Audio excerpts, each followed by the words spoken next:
we need something Question simple. back to you. What is -4 multiplied by 6 minus 8? How do you spell? How do you spell Why? Aegis? How do you spell Aegis, Nat? Sophia, if you were to tell me who's gonna win between Boom and FNATIC, who would it be? I couldn't. I think FNATIC is looking really strong, undefeated. It's me. I just got it on my face. But Boom is like, you know, they're the most recent LAN winners. Everyone expecting them to win. They won the first season. They look strong. They've looked shaky though, but I think the series should be close, to be honest with you. I don't really have a clear favorite for this one. I could cop out and be like, oh, Boom, and jump on the train, but Boom has been losing games to a lot of teams. 100%. And FNATIC is still up there, not having dropped a series at all. I actually thought that there's Boom's series against T1 was really interesting to watch. Like the gameplay, obviously a little bit boring, but their drops were, I would say, a little experimental. Like we're used to seeing Tims on these active ganking 4s with stuns and stuff, and he was on Kalo for 2 of those games. Like they, you know, after game 1, we thought, oh, this is a weird experiment. But then he came out in game 2, and they were fantastic. We saw Yopaj on the DK mid, something he was, you know, usually he dominates these games with these explosive mid heroes, and that was completely different for him. We've seen their Jackie playing like a bunch of different carry heroes, but it was nice to see their CK2. Like I think they just pulled out a bunch of different heroes and stuff, and we're playing in a way that gives me hope. Well, I don't need hope. I fully believe in it. But it's cool to see them at least like slightly changing things up. You know, it means FNATIC can't just say like, oh yeah, we have our Boom prep and it's on lock. You know, they could do a bunch of different things. We don't know what they're gonna bring out. I love to see Boom win, and they adapt so well. That's oh my very true. god. Yeah. It's also a very big matchup in the sense that FNATIC are already going to the major. Boom, if they win this series, they too are locked into be going to the major. But let's have a look at what the players had to say for this series. FNATIC is a bit different because sometimes they play aggressive, sometimes they play defensive. Let's see. It just depends on our hero and their hero, because we can play aggressive and we can play defensive as well. I think weakness of Boom is maybe they underestimating us. I'm not sure, but maybe that's gonna be their weakness. I'm just really excited versus the Boom, I think, because I feel like they're really the best team in the C. So I feel like if we beat them, it's gonna be a lot of momentum for us. I think it's gonna be very tough. I think every matchup for us is even. All of the match we look is really even because we always treat the enemy equally. We don't underestimate the enemy. They're aggressive but disciplined, you know. So that's why it's kind of make it hard to play versus them. I feel like they have everything. I think their laning is good, their mid game is good. I think what we can do is, you know, just be much better than them. Just be better at them. Our laning is more stronger than them. It's just because we do something extra every day. That's why. It's just not only FNATIC. I think we feel that we are stronger in laning compared to other teams. Maybe a perfect game from laning to snowball and aggressive, then we end the game. We practice to be stable and perfect. Because the Yopaj is the one who create all the chaos. So it's like if he wins the lane, it's just like keep going in every map. So I think it's gonna be Armel and Excited Yopaj. and happy to play against Zhao because he's in good team also. Good luck and enjoy the game. I hope we have a good game to watch. Yeah. Some kind words exchanged there at the end of that, but you know, Raven said that Boom have everything almost, that they're really strong in a lot of different areas, but if you had to pick one thing, Sheep, what is their biggest advantage? Ooh, Boom, everything. I can't. You can't say, and you How can't can say you make Yopaj, me- and you how can't can say you make me Yopaj. choose one thing? One thing, and not it can't be Yopaj. Our FBZ, greatest offlaner in C. All right. He's so good, dude. He's like, if you, it used to just be like, at the forefront you see this mid player popping off, you're like, oh my god, Yopaj. But like, there's always FBZ popping off too. This dude's Sand King is absolutely beastly. Yeah, like, I love that he's been bringing his Timber Sword back as well. It's something he used to play on the last iteration of Boom a lot, and we didn't really see it for a long time, but now it's back.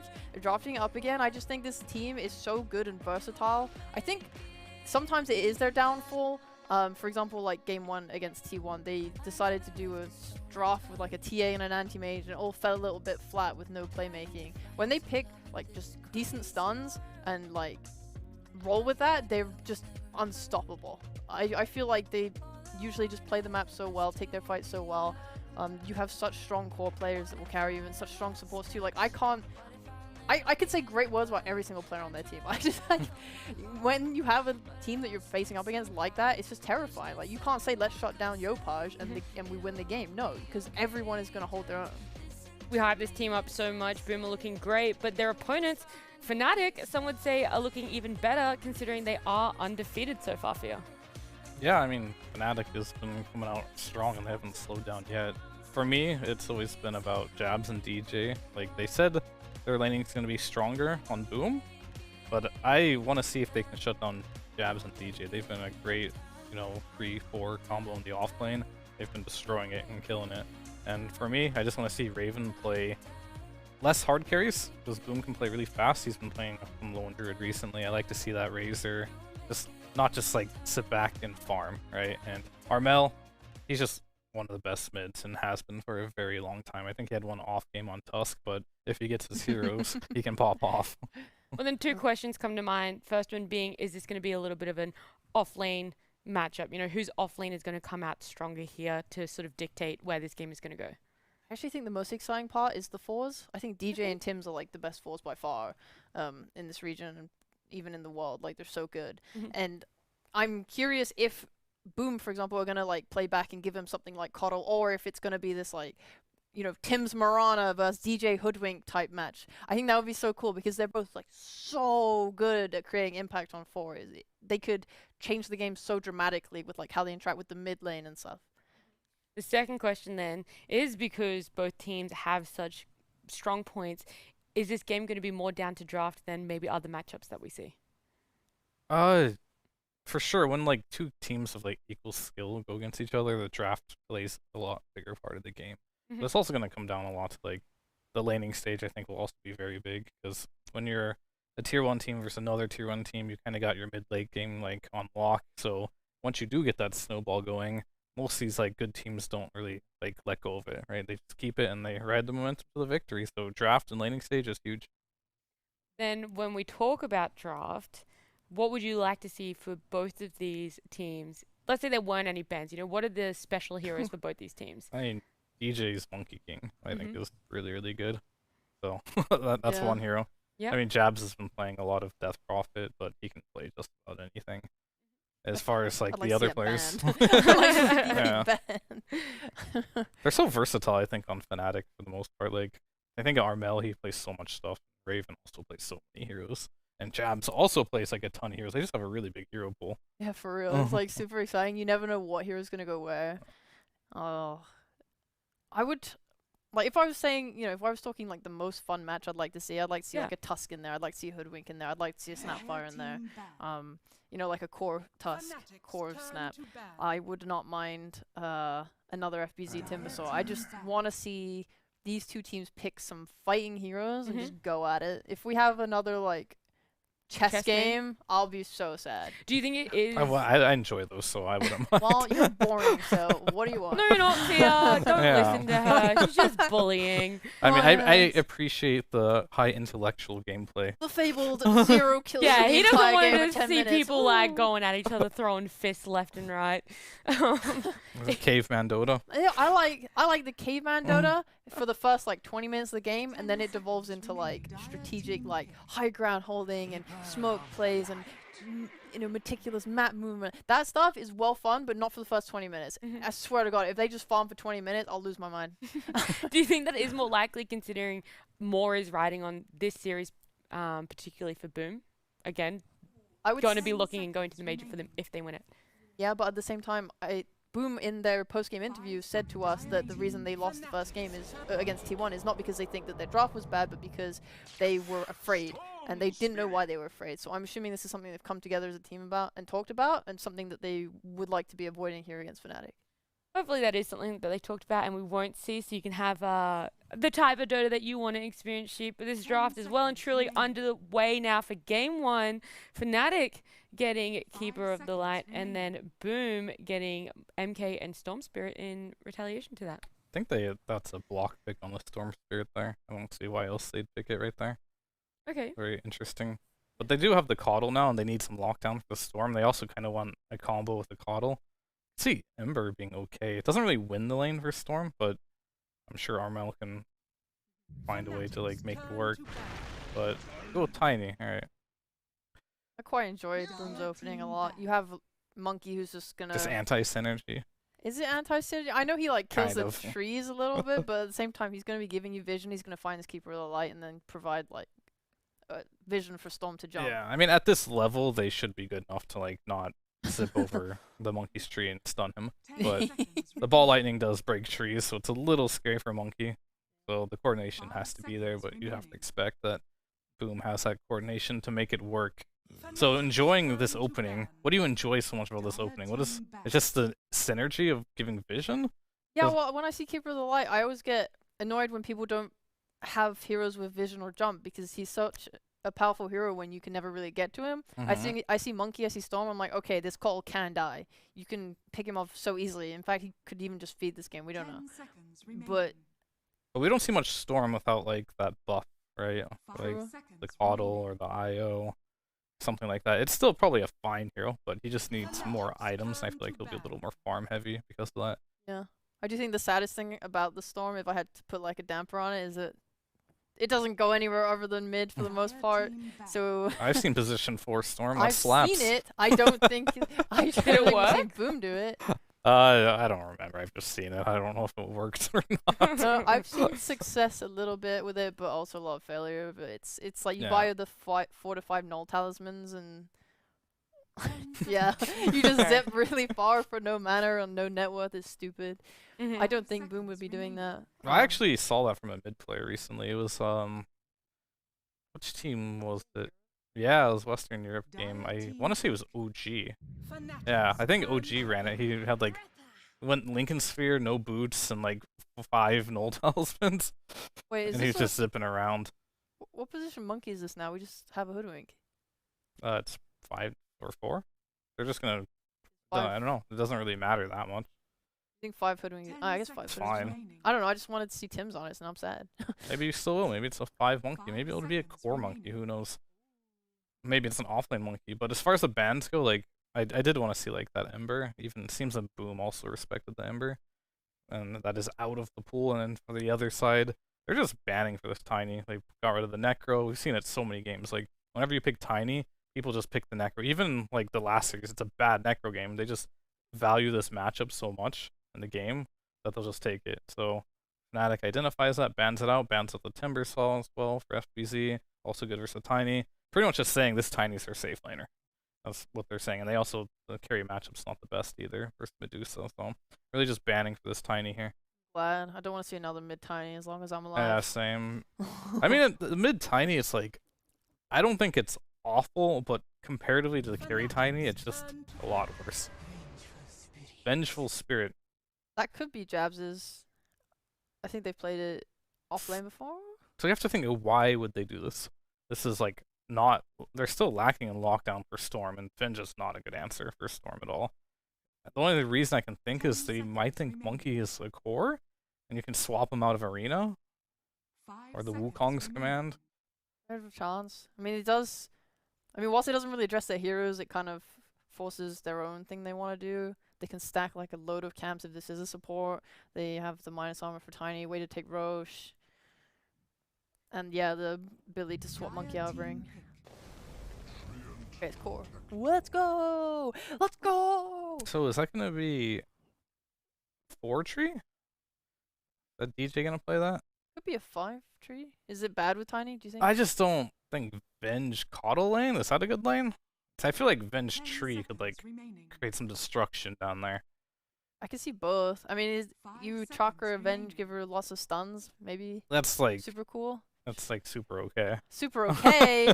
Oh, yo. It's like New that meta. doesn't seem like the most OP strategy of all time. Yeah, just you wait until this feed happens in the bot lane. I wonder where Tidehunter went, but then I thought to myself, like, Silver Edge is just so popular, right? That Tide should be good in lane versus Tiny, without a doubt. The Anchor Smash removes so much of his damage, so he can go there. Just like in the mid game, I think Tide can still get one shot by a Silver Edge, like, Tiny combo, which is a little scary unless he gets really, really farmed. But they did need some team fight, so I don't hate it. And it's looking like this Monkey is probably a boss 5. Very interesting. Yeah, I hope so. I like support monkey. It's more fun. Support Monkey would be 4 or 5 or either Yeah. way, right? What do you feel these teams are missing and you would like to see them pick up? Not even specific hero-wise, but, you know, maybe are they missing objective taking or team fighting from either team? I mean, Boom is just, they have everything but a carry, pretty much. Like, they have their team fight with their Tide, they got, like, their pick-off squad with, like, Storm, Hoodwink. They just need something to, like, hit buildings, hit Roshan, maybe hit Ancients, just clear more stuff on the map. We did see the Terrorblade vs Tiny. Right now, it's actually a pretty good Terrorblade game. Like, the Venge and Tree and Tiny don't really enjoy playing versus TB. So if they want to go for a hard carry route, that's an option. Razor's an option too, versus the Tiny. We've seen that one as the carry. Not bad, but there is the swap, which might be a little annoying. That's. I'm just thinking. And FNATIC just needs a mid. Usual carries like Razor and stuff made it through. I feel like every single time I've ever thought about Razor, he's just been banned in second phase. Goodbye, TB. But he's not banned this game. He is not banned this game. Hype! I mean, yeah, it just looks like such a good TV game to me. So, like, that's a reasonable ban. Do you think they could Luna on Boom? I've seen like one game of Luna recently, and I don't know how to feel about the hero. There's, I'm pretty sure, only been like one game of Luna recently. Yeah, Definitely an just the SDA. one. That was not a good performance. I don't know where I rate her as a carry, so. I would much rather see Razor than a Luna. I mean, Luna's like a spread damage carry, and when you play versus Tiny, you need a lot of damage. So like they kind of want more of like a single target. That's why they banned the TB and the Life Stealer. They want to make their Tiny feel invincible because he's going to be doing a lot of work this game because he's going to get a lot of buffs. There's like 3 of his supports are going to be pressing buttons on him. Alright, the Jabs Brew is out of commission, so we've won anyway. That Jabs Brew is so scary, so good. So it's like hard to say what they're going to pick in this position here because like they just need a mid versus Storm. I guess they could talk. I mean, what are they thinking here? Why are they banning Brew? Why are they banning offlane or something? They need a mid. Is Tiny going mid? Yeah, Brewmaster's banned though. Like, for what? Do they think Tiny's going mid? Maybe it's the Venge mid. We I was never about know to what say FNATIC's gonna Venge. do. I would have said Venge over Tiny mid potentially. I don't know. I don't think so, but I mean, it has been done before. I was gonna say it's been done before. I don't know if it's been done this patch, so I don't know if it would even work mid this patch. I mean, everything. oh my god, it is. What? Peering into the mind of FNATIC's drafting, impossible. Okay, that LC pickup. Do you enjoy it, Fia? No. I Okay. think they can pick Ursa or Troll here, and LC might be sad. There's also, I mean, I was gonna say there's Lone Druid, but you know, Raven's on the other team. I'm not sure if our boy Jackie plays it. Right? Razor's also good. I know. So Ursa, Troll, Lone Druid, Razor, all pretty good. Razor's maybe the scariest one to play. I mean, it's still fine, but Why is that? it's just die when you get dueled compared to the other heroes I mentioned. Then which one would you like to see the most? I like Troll and Ursa, to be honest. I think Ursa's really good this game. You can get rid of overgrowth, you can not die in a duel. I think if you go Troll and you manage to get like some Ags or something, it could be really annoying for them too, but Troll looks easy to kite though, no? he's always easy to kite. The hero's kind of I like hate the shit, hero. to be honest with you, but I really hate it Troll is as one a of those hero. heroes that you just look at when you see a Legion commander. Yeah. How is Troll this patch? Not very good. Yeah. It's playable. definitely playable. And you need Okay, a that's good. specific situation like this one to pick it. So I think I just prefer like Ursa, because at least then you're picking a carry with a blink. So if Tide jumps to get a Ravage, you're gonna actually be able to follow up on it. Troll's not really that hero. He likes to like walk in. I mean, I feel like every carry nowadays has been buying blinks and stuff. yeah, I mean, they could. I wouldn't hate a Morphling either, actually. I guess Be so bad. there's so many carries in the pool. Yeah. It's gonna be the Ursa. Are you happy, Fear? You predicted that one? Am I happy I predicted it? No, not Yeah. really. Are you But happy with the pick? Overjoyed? I'm just glad they didn't counterpick themselves. So Very true. The draft didn't fall apart there with the last picks, as we bring in Lyrical and Gods and ask them, Lyrical, how are you feeling about these drafts? I was going to ask you first about our performance in the break, and I was like, I nice. don't want to bring it up again, and then I We're did. gonna move on. Yeah, thank Yeah, you. good That's a call. good answer. It's Kalo mid, guys. You get Kalo Yeah. mid. So none it of us is. predicted it. You guys Okay. took Tiny Fools. mid. I was so Fools. Of course it's confused. Kalo mid. Yeah, We yeah, didn't know of either. We had no course. idea. No, Lyrical, What do you that's when mean? I you're like, called it lyrical. I said they were Kalo mid. See, Gods knows. The Gods knows the plan. But run me through the Coddle mid, and if you guys like it for FNATIC. I'm a little concerned, just like because I don't know, we haven't seen it that much in this region yet. I feel like it's tended, to be like a lot of support instead. But I mean, Armel is really good at Dota, so sure, he'll be great. I'm down for some. Armel's actually been playing it in some pubs. I was looking when I saw this draft. I was like, what the hell's going anywhere? So I was trying to figure out like, do they play carry Venge, Coddle mid? So Armel does play Coddle mid.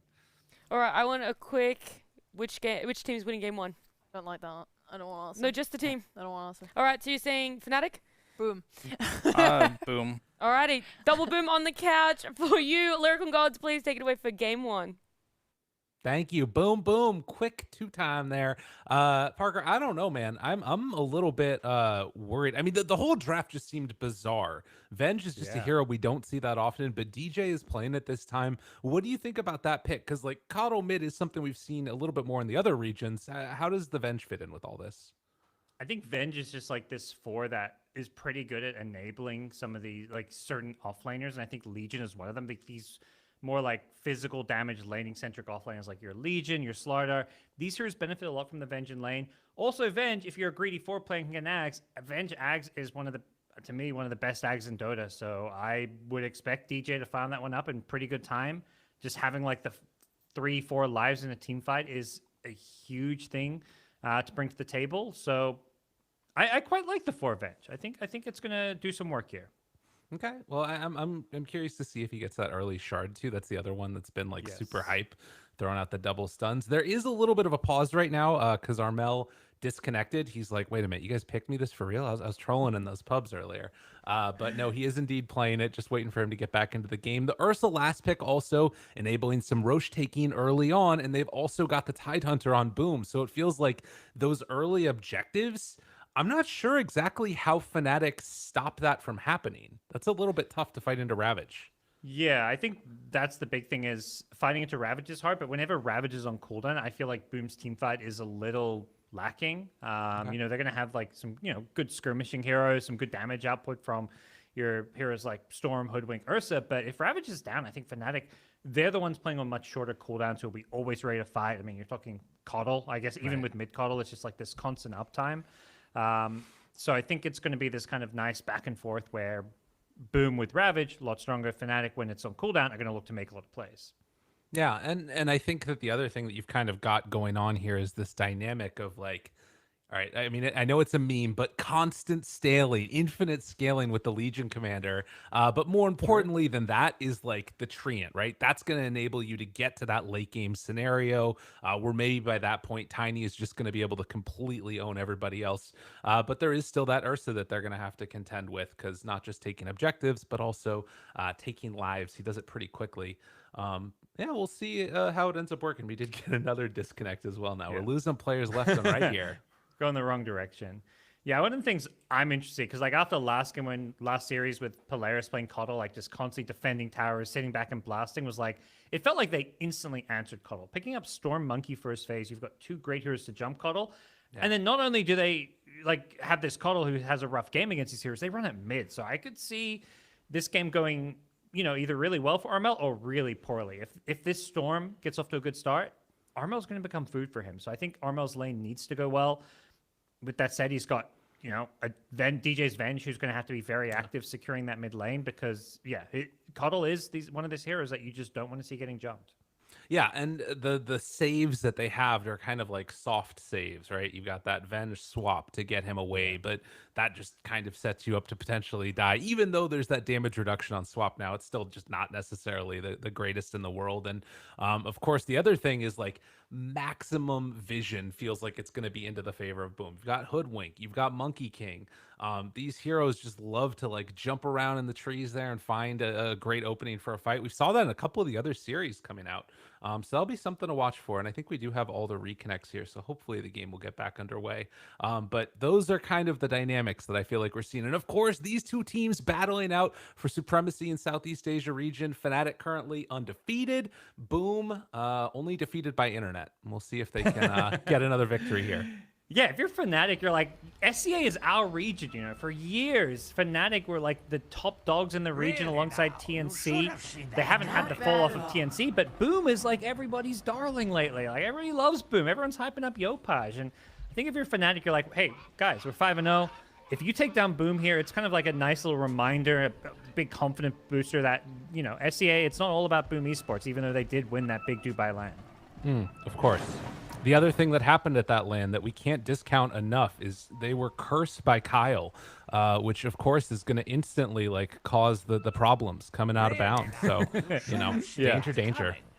Even when it came to the DPC leagues, I remember Kyle tweeting like, "Oh, you know, why even play it? Boom's going to win SCA region anyways." And and then the power incident struck. So, you know, we'll see how this one unravels. I'm very excited for these two drafts. It feels like the teams have gone for like a lot of meta drafts throughout the leagues, and then suddenly when Boom played T1, there were some like bizarre drafts, like the TA anti-mages and stuff. And already game one for Night Boom, some kind of out-of-the-box drafts. And I think that the things to watch for here is also going to be like the vision laid down and if there are any camps blocked, because so often that's been like the strength of this Coddle too, is you farm up both the wave, you farm up the small camp, same type of thing going on with the Storm Spirit. And you can see that Dire are already placing this obs up on the high ground. They want to ensure that Yopaj has a good time and can start farming immediately and keeping up with Armel. Yeah, we'll see if he's able to do so, because he's got that Radiant Observer in his jungle just to help him, protect him when he's jungling, and also just allow him to stack a lot easier in those camps. So they're already setting up Armel to be super greedy. None of his camps have been blocked. He's got his small camp as well. I mean, this Coddle mid, it's not the most exciting thing early on. It just looks to farm, but then once you get some items out, you see some Dagons come into play, the hero gets a bit more fun. Already going to start the blasts off there. Yeah, the Dagon action will be really nice. I want to see how Tim's does on this one too, playing on the Monkey King with FBZ, because you kind of pointed it out that it's a little bit of a weird dynamic. Normally we see the Monkey King paired together with some other range share. This time it's like 4 melee down bottom. Yeah, I think the nice thing for the 4 Monkey is you are up against a melee support. Usually the support's the one trying to zone you. So if it's a range support, your like Lions and Banes, Monkey doesn't feel great against them. That's where you need like the ranged hero to go with the Monkey. But because it's a Treant's not going to want to necessarily trade blows with a Monkey. Orb of Venom on Monkey King means he's going to more than happily just juke it out with Zhao down in this bottom lane. Yeah, keep that pressure on. And I think that's a courier coming out. This one is scouted at the moment, so we'll see if he tries to make a jump on over there. Tim's hasn't skilled up anything yet, but could take the tree dance and then find a quick little catch onto that courier for a snipe if they want to. Yeah, that's something I feel like these teams have gotten so good at, and they're just so pesky with. They're kind of microing it around now, sending it back. So perhaps the polls were kind of reminding them, like, wait a second, you gotta, be careful with your couriers. Yeah. And he ends up scaling Boundless Strike anyway, so no such chance for a courier kill there. And the battle will continue there. Tim's just keeps the pressure back and forth. And doing what they can to control the wave. Yeah, level 1 Boundless a bit out of the box, but looking just to be able to secure those range creeps. He chucks it out again, gets another range creep. Just Tide not the best hero to secure range creep, so you got to do what you got to do. Nice deny there by the Legion commander. As we look back on towards mid, and as you would expect, spamming out the waves, Yopaj does manage to get a range creep deny, and keeping control over this wave as well. Kind of beating him out a little bit here, just making use of that strong base damage. Yeah, I think the Storm does just fine in the lane. That, like you say, higher base damage. It's kind of hard to secure all the range creeps with Illuminate. Often you'll set up these denies because Illuminate will put the range creep in deny range. So Yopaj is able to zone out the Coddle. He's kind of put him on the back foot, but you know, this is okay. Coddle's just going to look to get his levels and catch up in the jungle. All right. And trying to angle this one too so he doesn't hit the range creep, but he gets in there, gets the last hit. He'll find die too. Nice done. Yeah. Yeah, he can one-shot it for now at least, so until those 310 health range creeps come out, which I have no idea when they come out, but you know.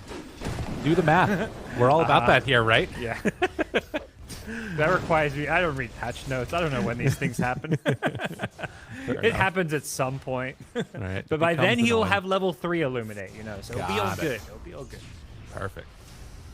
Raven taking some punches down bottom, actually in some trouble here. Throws out the avalanche, and Tims gets the full stacks up now. Has a boundless strike back up in a few. But you can see just the power of that early gush against the already 0 armor Tiny.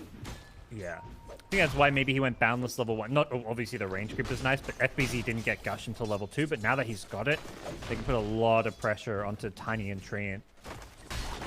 Double melee versus double melee, not something you often see in these side lanes. No. And they're taking full advantage. Ooh, a nice toss back underneath the tower. Tim's in some trouble and might be going down. It's going to be Raven taking that kill. Yeah, it's something one of the strengths of the Tiny safe lane. Like, even if you haven't got the best support, you just tell that support, camp yourself under the tower, and I'll look for that toss back opportunity. He gets caught napping a little bit there, and meanwhile there's going to be a TP coming on in towards mid, so you know, every loss is another gain in a different ways. He gets the bottle refill. Yep, mid players love their side laners feeding some of the time within reason, but yeah, that's great for him. Tims is coming in the jungle, so he's putting down some early wards, but the Radiant, they have a ward there already, so they see this, plus they see him drop a sentry to block this, so that'll be very quickly and easily de-warded, so definitely not the ideal scenario for Tims with that warding mission. Yeah, and that one was just placed too. Januel was just placing that other obs that scouted it out. Just a little bit quicker on his move on through, and I guess some of that might also be because he saw the you know, refill on the bottle there. So not bad. And you can see, at least at the moment, FNATIC doing well across all of their lanes. Coddles even with Storm and the other heroes, they're just ever so slightly ahead. So not anything to completely write home about, but worth keeping an eye on. Yeah. I like what Armel does. He even leaves one enemy neutral creep in Storm's small camp just to basically not let it respawn with a full camp. He's like, okay, I'll leave a little baby there for you. You can keep that one, but you're just not going to get much farm.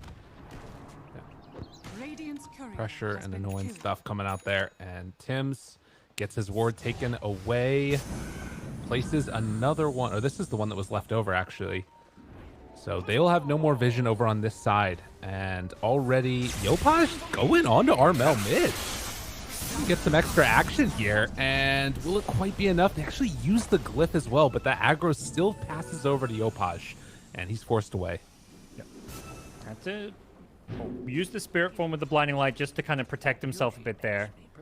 But definitely this is kind of danger time. Storm's going all in on these early items, double null, not even getting any boots or anything. He wants to be able to basically play pressure Dota. He wants to find Armel in the jungle, not let Armel just safely free farm these stacks. So the key thing is getting that vision down. And if Monkey can't get in there and get some more wards down, that's going to be a bit tricky to enable Yopaj to have that nice aggressive early game.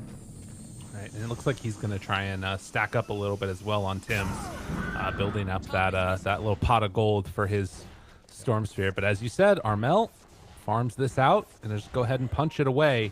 And Yopaj will get the first rune. It looks like it's going to be an illusion one picked up. So no kill rune as of yet.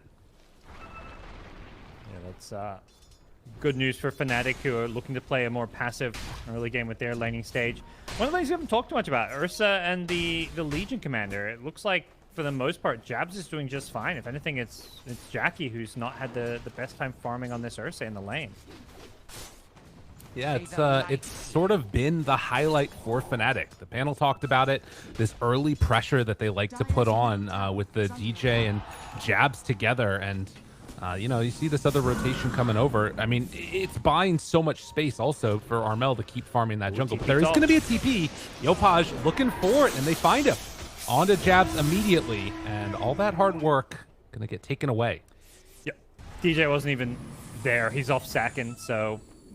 Nice rotation from Yopaj's Storm, but definitely one of those kills where Jabs will just be like, okay, you know, space created, they have to TP the Storm. That means my Coddle's not getting ganked. Benj is able to stack some more Ancients. You know, they're building up something more late game oriented, and we are looking at that more, you know, chess game kind of style of Dota, where neither team's going all in on this early mid game. They're not trying to just constantly fight or force any kind of early game objectives. They're just trying to hit these item timings and come online more in the mid game. Yeah, passive Dota. That's what we're seeing here, at least for now. And at least on the other side, it's triple Null Talisman already. Somehow these Null Talismans have not been nerfed yet. It's still so unbelievably broken, but that's fine. Especially on Storm. I don't think we see the 5. I think the 5 is maybe a little too much. I know it happened, but I don't think there's a reason most people are only getting. I think 3 is usually what we see. Right. But yeah, I mean, the treads on Storm is just so nice because you get more. The overload proccing being faster with the treads just feels good. Yeah. Scam comes on in, and DJ tries to get the other stack off. Another round of Ancients. So more gold into the coffers of this Tiny eventually. And Raven definitely hoping to find a little bit of alone time there for that. Well, should be fine here. The Storm can zip in, though. Now, Tim's, he is off to the side and starting to get brought down lower and lower with everybody rotating in. It is going to be another kill there. Armel finds himself one onto Tim's. Armel looking very proficient on this Coddle, just good, efficient farming. Playing around, you know, using that ultimate to kind of protect himself when needed, as well as his teammates, and just landing these illuminates nicely. So definitely showing some familiarity with this mid Coddle. And I mean, so there, it was interesting, right? Like we saw in the last game, this option of like, okay, Polaris, they're going for a super greedy style. Neon will try and outgreed them. And it feels like now Boom is saying, okay, you're going to play greedy. Ursa's also built into this Battle Fury. They're gearing up for late game as well. Neither team sort of, at least at this point, looking to try and get into any type of a fight. And just mass stacks, mass farming. Yeah. I mean, even like your offlaners, your Legion's not going, no Blink Daggers coming out, being rushed. So everybody, it's farming Dota. It's let's just play safe. Protect our carries, protect our jungle. Raven's Tiny is going to be ready to farm this Ancient stack now with Mask of Madness, so they are, you know, FNATIC I think is in a slightly better position because they've got this big Ancient stack, so they're just getting a bit more jungle farm out. We'll see if Boom can start making some more moves, because I think they really want to do that with Yopaj. Like, they should be able to kill this tree in here. Yopaj will find him. He's alone. I don't think we'll see any TP rotations. It's kind of like, okay, just keep that tower alive a bit longer. You know, job done. He got some XP down there, but good job by Boom to make sure they, you know, you can't let this tree just sit there defending this tower unpunished. Yeah, and this is going to open things up a little bit more for him. And on the other side, I don't know if FNATIC can really try and make a concerted effort to go top. I'm not sure if they really even want to at this point. So, well, maybe not, though. They smoke up, and they're starting to head up there. I guess DJ does have 6 by soaking that XP along the Ancients. Yeah, they were prioritizing farming the Ancient stack, which I think is the right call, because it could always get contested, but they want to be able to kill this Ursa. This swap initiation could be the way to go about it, but it's such a difficult kill because if he gets the enrage off, it buys so much time for those TP rotations, and I feel like it's the kind of move that can get heavily punished and really backfire. So you see FNATIC, they're not looking to overcommit for this. They'll maybe poke at the tower, but given that Boom's already taken the bottom tier 1, that Boom had plenty of time to maybe consider setting up and trying to defend top if they feel like it's the right move to make. Right. Well, here they go, though. The swap is ready. Goes for it immediately, but it's not going to work, and they have to just back away. The TP moves in, is coming. FBZ trying to chase, does have Ravage available. DJ got to press the attack and now is running away. So they forced one rotation, but there is nothing gained there. Yep.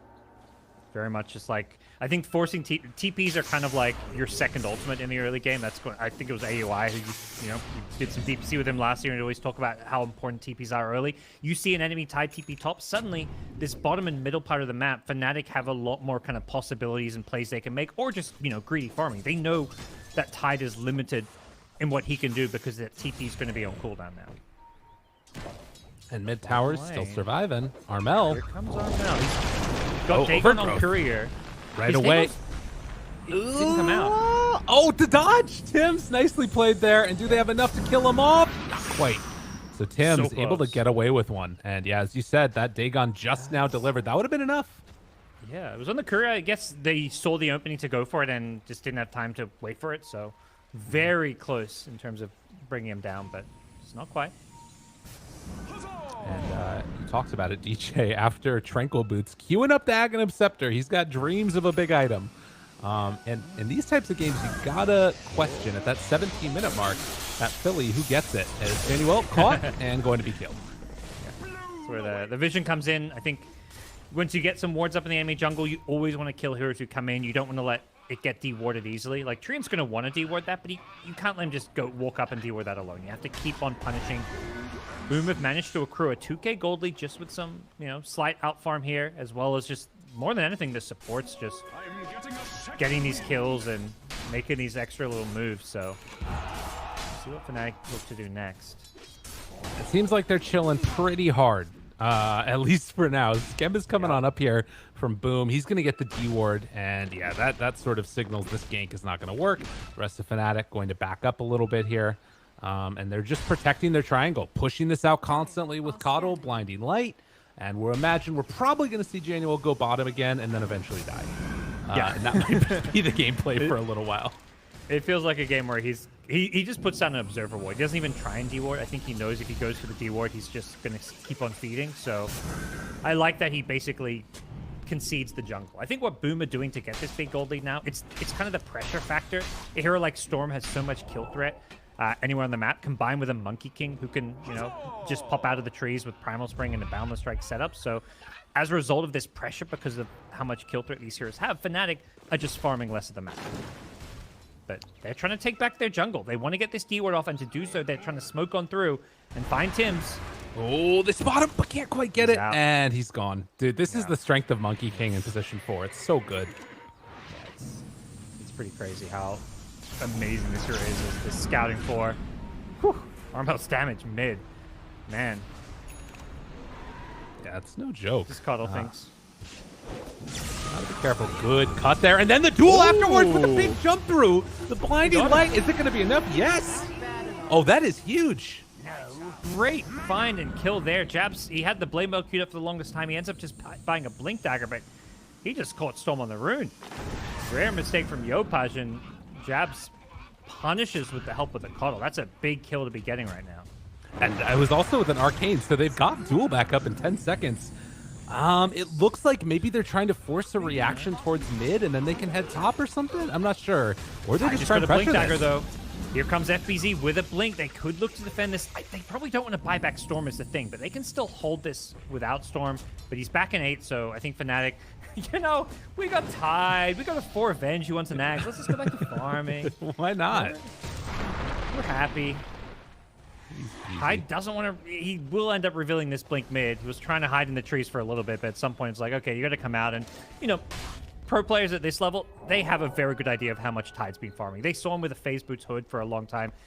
They know the Blink's more or less out, even if they don't see the Tide. Oh, and you can see this circle that comes out afterwards. Like, they want to play in this area up top here, but it is a little bit scary, just like, with the danger of that Tide Blink that they know they have now. If you fully commit for the top tier 1, suddenly he jumps on top of you and you get blown up and it's all over. But that's how Boom are going to keep on building this net worth lead if FNATIC don't make this move eventually. We'll see when FNATIC looks. I feel it really feels like FNATIC is just happy to play like full kind of sit back and farm mode. They have a lot of confidence in their lamp scaling. They are giving Jackie's Ursa a lot of room here. He's got Battle Fury, so he's going to easily keep up and farm. If anything, he's going to be out farming everyone. And when you've got an Ursa, that threat of Roshan means Boom can really put themselves in a good position by taking Rosh with ease. Doesn't even have to be the Ursa who takes it. Maybe you want to give it to Yopaj's Storm, but BKB Storm, like, this is very much go time for Boom. They're going to be looking to maintain control of this enemy jungle and keep finding pickoffs, looking for pickoffs. They're not finding them just yet. But the threat of the pickoff is sometimes just as good because that's given them this big gold lead. Right. Well, and as we see that tower already going down and FNATIC trying to reassert some of this area, but as you said, they're not going to come back out into their own jungle. And bottom, it keeps on getting healed up, but now a second round of pressure and boom, they want to take this mid or at least force some rotations. Armel's going to spam out the wave. See Yopaj's positioning. He's just staying back way in fog on the Storm. He knows he can't get caught by a Blink Jewel. If he gets jeweled, they can kill him.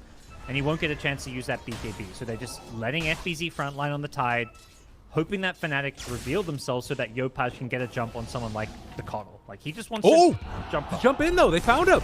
Jab, able to catch on the Tims, and that's the duel victory. Just got caught by ward. Yeah, they had the Observer ward. I think the Sentry just...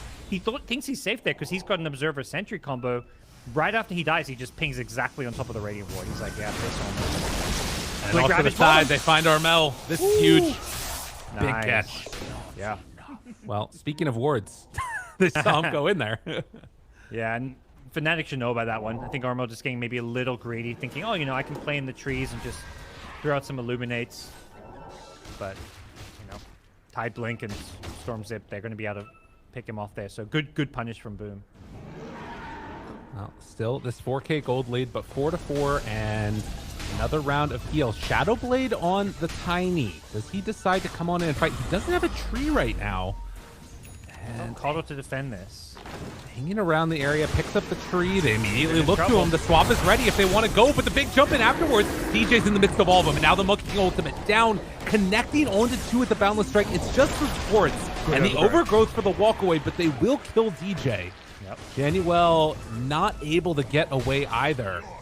So everything used, but now the duel on a Jackie and the bushwhack. Oh, to interrupt, he couldn't get there in time. Avatos tries to go for the kill, and they get him. FBZ Tim's running away. Armel, he does so much damage. They gotta run away. Oh, he guesses the correct direction, and FBZ now in trouble. Good Boundless Strike connection onto two. Blinding Light, it's not enough.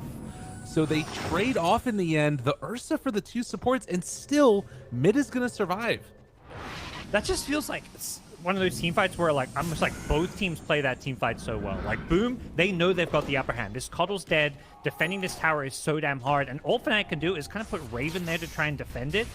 And then he exposed himself, but they have all the saves. The Venge, the Tree, and so Boom are forced to kind of switch targets, kill the supports. And then at that point, Boom are, like, slightly overcommitted.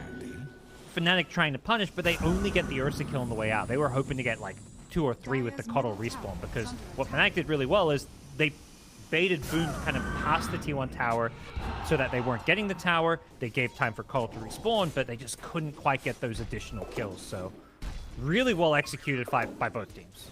Yeah, and it's not usually the case that you want to be dueling the Ursa like that, but they just knew they had so much of that follow-up damage because Kalo was just so strong. E-Blade completed now, still has that Dagon level 1. I mean, this is a really cool combo together with Legion.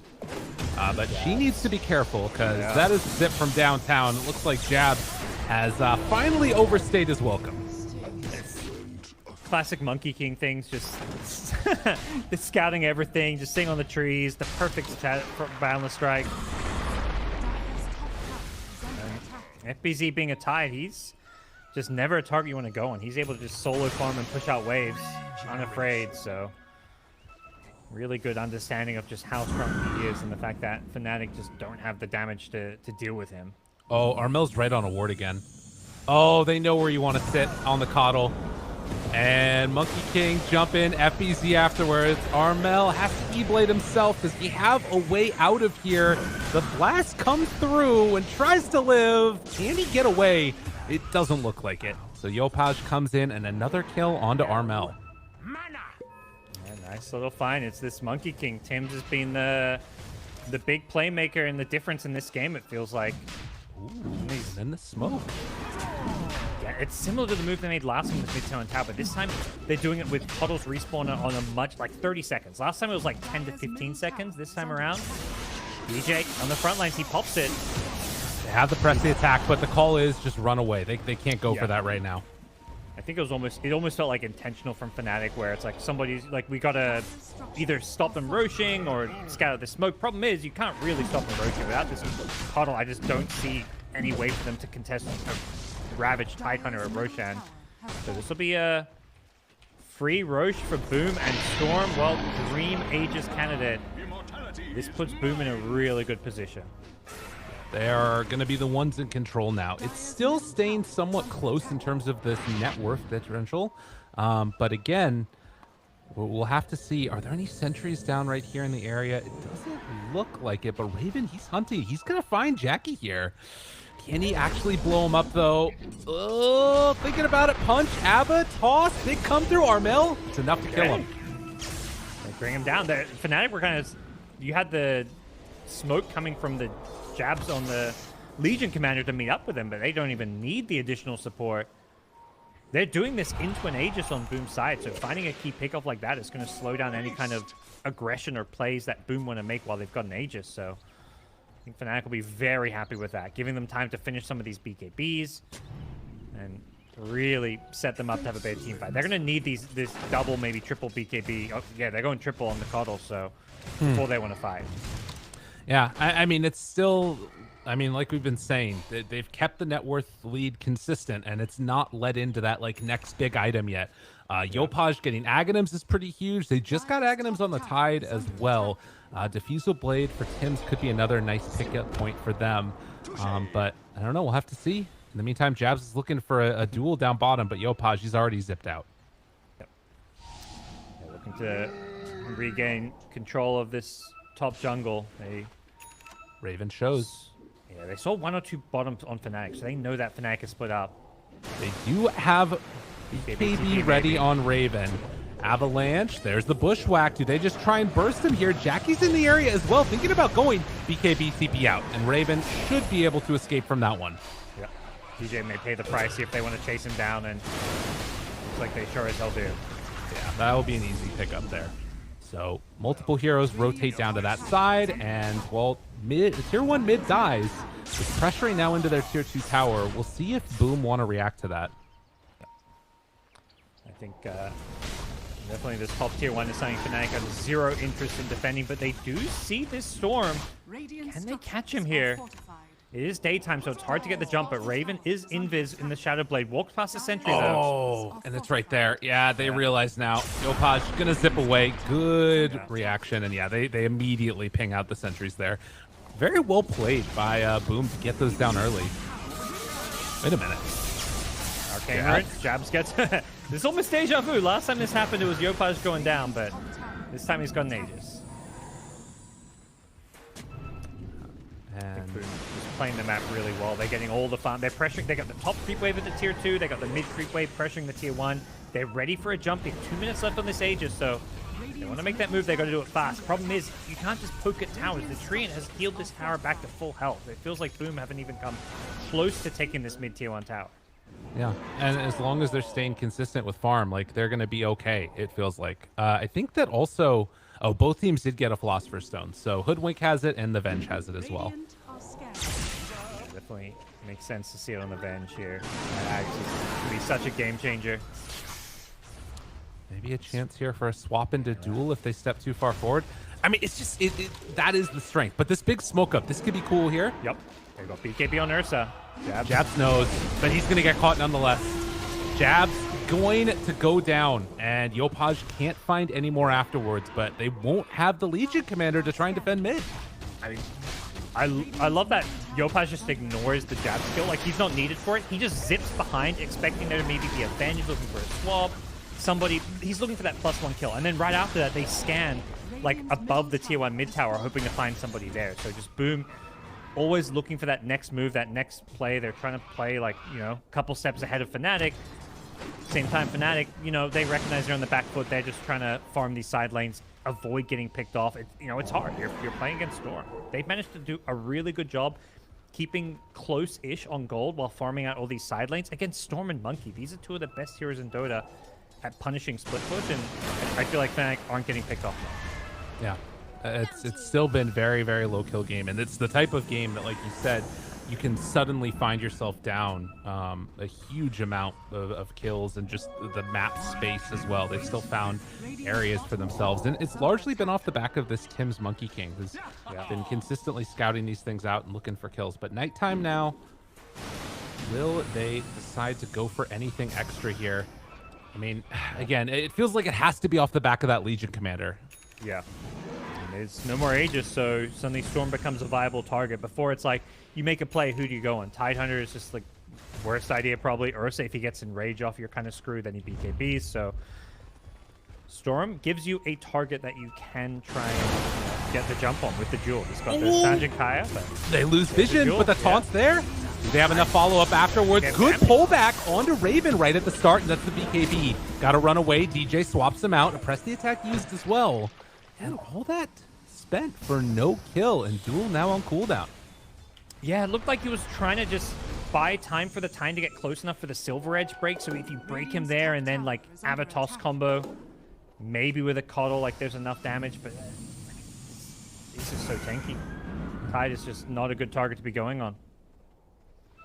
And it was a 5-person smoke up afterwards too. They're trying to go in and like break this sort of slow siege that we're seeing from Boom, where they're controlling more and more areas that FNATIC are allowed to play in. I'm not sure what really opens this up. Maybe like eventually you can get Triags or something if they pass the Philosopher's Stone over, and you can like play around that type of vision or something. But I don't know. Right now, Boom's control of this game just feels complete. Absolutely, yeah. I think it's because they have such better jump and vision. I think the key thing is going to be next Roshan. Like, if Boom get another Aegis on the Storm, the game gets really hard to play because he can just jump the backlines unafraid. Like, if he, you know, maybe he can die once, but he's not dying twice. Camping a rune. Looking for one. The Ravage gets out as the Duel came out, and now E-Blade combo through, dead. Do they have anything else? Raven getting beat down by Jackie, but the Overgrowth is there. He pops in rage, tries to run, but the Tiny is dead, and now looking for more. They're also going to find the Legion. Take the Tide, but it comes at a price. Yeah. Yopaj almost like baiting them in there. Such a cool place for him. He zips in, and then he's not even trying to grab the rune. He's just trying to bait like a blink initiation. He's like zip in, zip out. And it's the Tide who's actually blinking in to secure the rune because he doesn't mind being gone. It's a similar story to last time. This time he does end up dying because he's like such a focus of attention, but you set your Storm up to have the dream team fight, not to mention the Ursa. These cores go, there's no spells left. They go basically ignored because everything gets thrown to kill the Tide. And FNATIC just, you know, not quite there in terms of some... If they have an Accept on the Venge, maybe that fight looks a little different. But it does feel really tricky for them. The Tiny just getting eaten alive by the Ursa. And that's, I think that's the big thing Boom have going for them the more this game drags on, is that Ursa is a pretty good carry matchup versus Tiny. And you can't afford to just let that Tiny get jumped on by him. And particularly like with this Mask of Madness now, Silver Edge, maybe once the AC comes out, that gives you a little bit more leeway. And obviously, as you mentioned, the Venjax, you can swap a second time to just create that space. But it's not going to be a simple task. And now this net worth lead expanding, and Boom, having taken the tier 2 tower, it feels like that area that FNATIC get to play in keeps on getting smaller and smaller. Yeah, they regain their triangle and stuff, but they're forced to kind of stick as 5, and it's like they're kind of just watching Raven farm. This is not ideal. Like, I mean, Coddle's, I guess, got all the items he wants, but like your Treant, your Legion, these heroes, they're just going to fall further behind. This gold deficit's going to get more and more Boom favored if FNATIC just have to keep playing as 5, unless they make a play, and that's exactly what they're doing. They're smoked up, as are Boom. The team's so close to each other. Yopaj just TP's out. Oh, man. And so that was about the rune again, and it ended up spawning bottom DD. FBZ spots that Roche comes back up. Very quick respawn.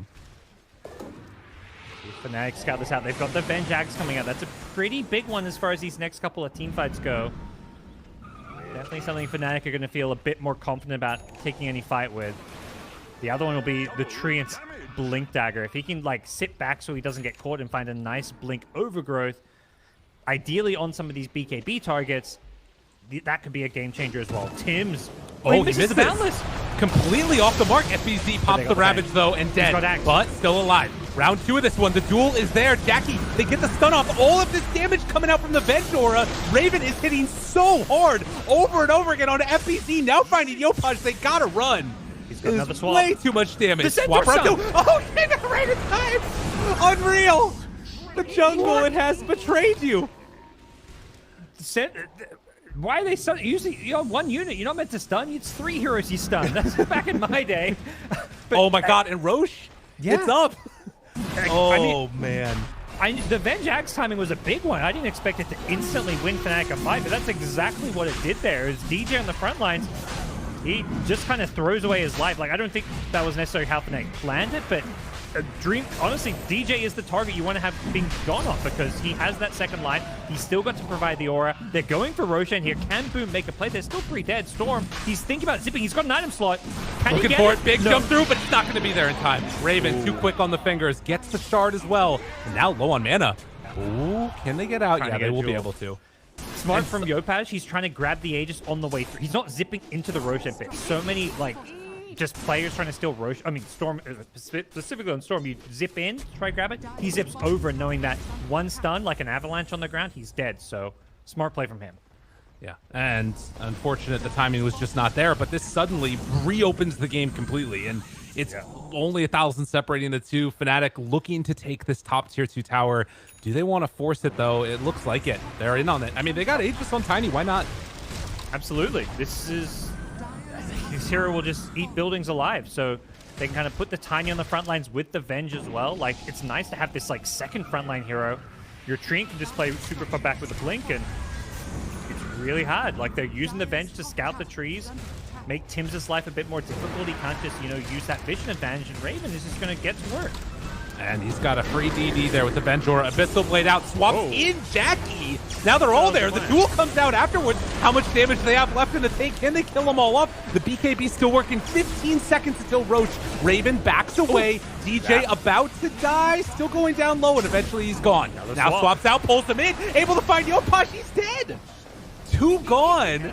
And I think they can stick around. This might be more. There's luckily for Boom, tier 2 tower still up, but maybe they go for tier 4. There's no buyback on either of these heroes, and that's something Fnatic may be aware of just because of the fact they bought out. Like, they only just got Abyssal. They just got this Aghanim Scepter. Oh like, my God. I think they know these heroes may not have buyback. They don't know for sure, my but God. they're 50 going for a seconds. miracle. Raven, he gets the AC, and they're beating away at it. I don't know how you hold this at this point. I think it might just be over. Yeah, at this point, they know there's no buyback. They're like, they're not buying back. We've got this. We're going for the throne. They cut the tree in on it now. Ravage everything they could possibly do to try and stop fights the back. pain, but it is not going to happen. They focus the throne. GG is called, and Fnatic sneak one away from Boom. What a game one. Really cool. Yeah. Just such great patience. You know, they were on the back foot for so much of this game. I love the big smiles. Raven's a happy man. He's just like, yeah, I got to hit some buildings. They took down the top dogs in SCA, and Fnatic is trying to say, like, they're trying to remind people, like, we are the top dogs, maybe. We're 5-0. This is the big series, and what a comeback to win this game. I mean, so there's the thing, right? I remember that series that Boom played against T1 just recently, and there were some questions being asked, like, okay, they won, they did it 2-1, but there were a few moments in there where it felt close, and Fnatic, they smelled blood in the water, and they took a bite. They took them out. A huge win, and showing that, you know, Southeast Asia, it's not just Boom you got to watch out for. This Fnatic team is pretty good. Oh, and the way they won, it wasn't like they had some outdrafts, some cheese picks. They just made clutch plays. I think that's where Fnatic, like, they have those big smiles and they feel good because, you know, their draft is going to be on the back. You're playing against this Storm who's got this, like, really nice start and has BKB and an Aegis. Like, what do? You have to avoid him. They just managed to just bide their time, get this Venge Ags, and then instantly make these really clutch plays that win them team fights. So just great stuff coming out from Fnatic. Well, game one in the books, and I think we got a good one on our hands, ladies and gents, and all you fine folks out there. Game 2 right around the corner, but first we're going to head back to the panel, hear their thoughts after this quick break.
Despite a great start from Boom in this game, Fnatic end up taking game one of this series. And for both of you, I want to know when it happened, but also how Fnatic stayed in a position to be able to utilize the openings to win this game.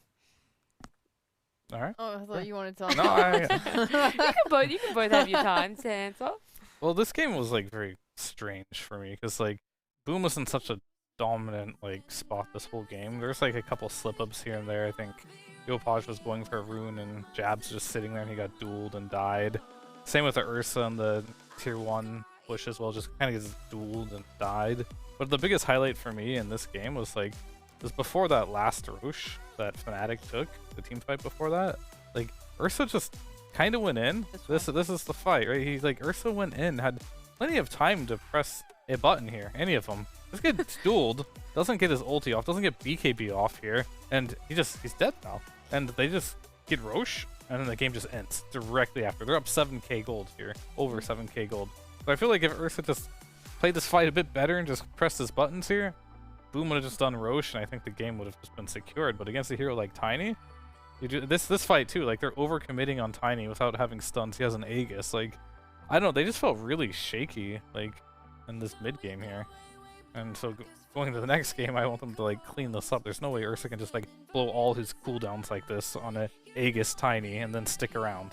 So Bit of a Boom that we're not really used to seeing, but for you, Sheep, is that the main reason as to why Boom fell so quickly after such a few mistakes, or is there something on the Fnatic side that really held them in there?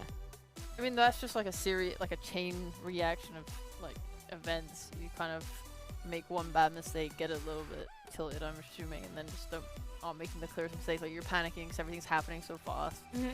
I mean, before that, the game was just in Boom's favor. They were doing everything right. Their smokes were really clean. Their initiations were strong. Like top fight, they probably should have won that fight. If Ursa just presses buttons. I was feeling good about everything they were doing. It felt, the way I was reading these fights was that Fnatic just didn't have enough damage output to win any fight. Like you would use your jewel to like try and kill Tidehunter, but then that's your Tiny is getting gone on by an Ursa that he can't kill. The Armel can kill a support or something, or one hero helps support the jewel kill, and then he's out of cooldowns for a little bit. It was just, they couldn't kill him, and it was looking so good, and then they threw. Like, why? It does get a little bit like that. So then, even though Fnatic got this win, you said there were just certain heroes that you didn't like on their lineup. What's one big change up that you want to see, Fia?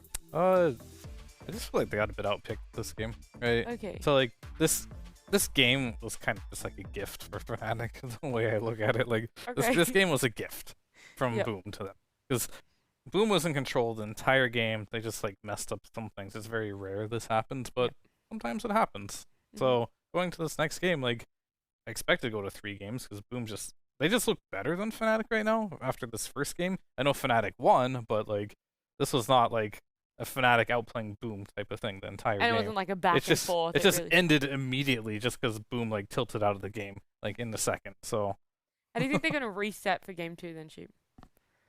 How would you reset for game 2? I look at my coach, where she stares me in the eyes and says, "You do that again?" Yeah, that's enough to reset from a tilt for sure. Also, it's really important if Boom Twitter admin is listening right now, please log out. Please log out. Thank you. Well, hopefully those few things do change as we head to a break. When we come back, we'll be ready for game number 2.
Hi, this is Liluch. You're watching CDPC by Beyond the Summit. Hi, this is Shanks. Hi, this is Jackie.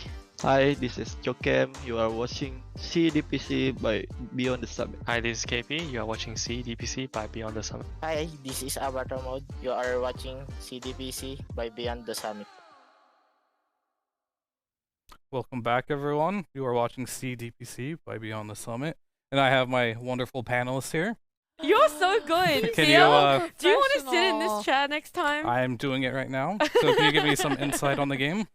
Yeah, the one insight I can give you is Boom threw that game. They didn't win, and if you want to feel like a winner, then boy, do I have the thing for you. That's right, our partner Mate are running a giveaway at the moment. If you guys want, you can enter over on the Instagram. It's at matemate.official. All you guys have to do is like and repost and then tag 2 friends in the comment, and you can be winning yourself some Mate as well as some Razer gear. So I would say that's actually a double win. I did actually get tagged in some posts. Did you? Yeah, I did. I started receiving notifications. I was like, thank you guys. Thanks for tagging me. Do they have to send you some of their Mate then? Oh yeah, what do you get if they win and you're the one of the 2 friends tagged in it? Well, I just feel like the greatest joy I can give them as their new friend is letting them enjoy all the Mate for themselves. Oh, okay. So you'll Very take the nice Razer of you. gear is what you're saying. Oh yeah, I'm taking the keyboard. Alright, maybe stop tagging Sheep if you guys want to keep all the gear yourself. But Fear said, yeah, you can tag him. Yep, If he you did say want, that. I don't care. Yeah, as the new That's host. fine. That's Yeah, as the new host. Just because of the hosting, for sure. Yeah. I hear you can only tag the host, and as the new host, they can now only tag you. Go ahead, follow me too while you're at it. Go ahead. Whoa. Of course. What's your at? Tell them. Tell the friends. What's your Instagram? Yeah, this way you plug your socials. I don't even know Your my Facebook. Instagram, What's but your you can at Twitter? Fear Dota me. It's all linked on there. Yeah. So Yeah. if you don't have Twitter, Just then I Google don't him. know. You know, if you guys just Googled him, he'll Don't pop up. don't You'll Google find me. him. Don't Google him, actually. Hey, you asked us for insight on the last game, and you know I heard from these really great panelists one time that Boom through that first game, and It's if very good insight. I were to give you some more insight, it would be that a game 2 draft is coming our way. That is very smart. Oh my god. I have no idea how I knew that, but I did. What would you guys like to see FNATIC change up in this draft now that they've seen Boom play in that first game? They know the level of Dota Boom are bringing, just how clean they are playing, despite maybe the end throws there. I personally actually did not like the Kalo mid as much as others may have. I just He thought, did play well, to be fair. oh well, okay, never mind then. The Kalo mid was fantastic. You're not He going to just see it anyway. sucks. Look, like He's just Boom just terrible. completely disagrees with you because They need They to thought it was respect great. Bennett. They thought it was fun. I mean, it was annoying. That was what I thought of it. I thought, oh, this hero is really annoying. But when I'm thinking about the impact I would like from my mid lane, I want them to be more than annoying. I mean, would- he like could killed nuke Ursa the- so many times actually with the Evoid combo. As Yeah, a that's carry true. player, it's actually so annoying to play. Like It is annoying. it gets this mid laner who just like does 1.5k burst on a very short cooldown from very long range. You can't really react to it. Like you can't be BKB'd all the time, so you have to pick and choose. So it was a little hard for I Jackie. didn't Like think about the fact that the BKB had a cooldown. yeah, I changed my mind. That's all it took. It's definitely a little hard. So like, it's definitely frustrating to play against it. And I think Armel played great that game. Kalo mid is not super flashy. It's very boring to watch, It is but boring to watch, yeah. he was moving around the map. He was making plays happen, and Yeah, but like I that think it was was great. my problem was that like fighting was so hard for them because he would just like zap someone and then he'd just zap someone and there was no really more to it, you know. that's just what the hero Did he does. zap It's just anyone, something though? here. He did zapped a couple times. Mm-hmm. All right, well, we're getting a different game entirely though. Hoodwink's out, Call's out. That makes me sad. I really enjoy the Hoodwink. I mean, we've seen it every game. Yeah. You just want to see it in every game Yes, forever. I do want to see it in every game. Oh, forever. okay, okay. I mean, we have Tim's and DJ in this game. Hoodwink being in the game is a net positive for every single person watching. But I mean, Skem played it last game. To be fair, his Hoodwink was pretty good. He was landing some sick ults. I just don't want to talk about the Sweeper. I'm stalling. Yeah, I until the figured. next picks come I'll out. ask you a different question though. Because Coddle, Hoodwink, banned, what Yep. would you guys be willing to, I guess, let through or like pick up, knowing that neither of those are going to be picked up now? Sorry, I think I ignored you on accident I guess watching. Boom now because I just picked. That's fine. You know what? My question is negated. Let's just talk about All right. Mars.io instead. Gotcha.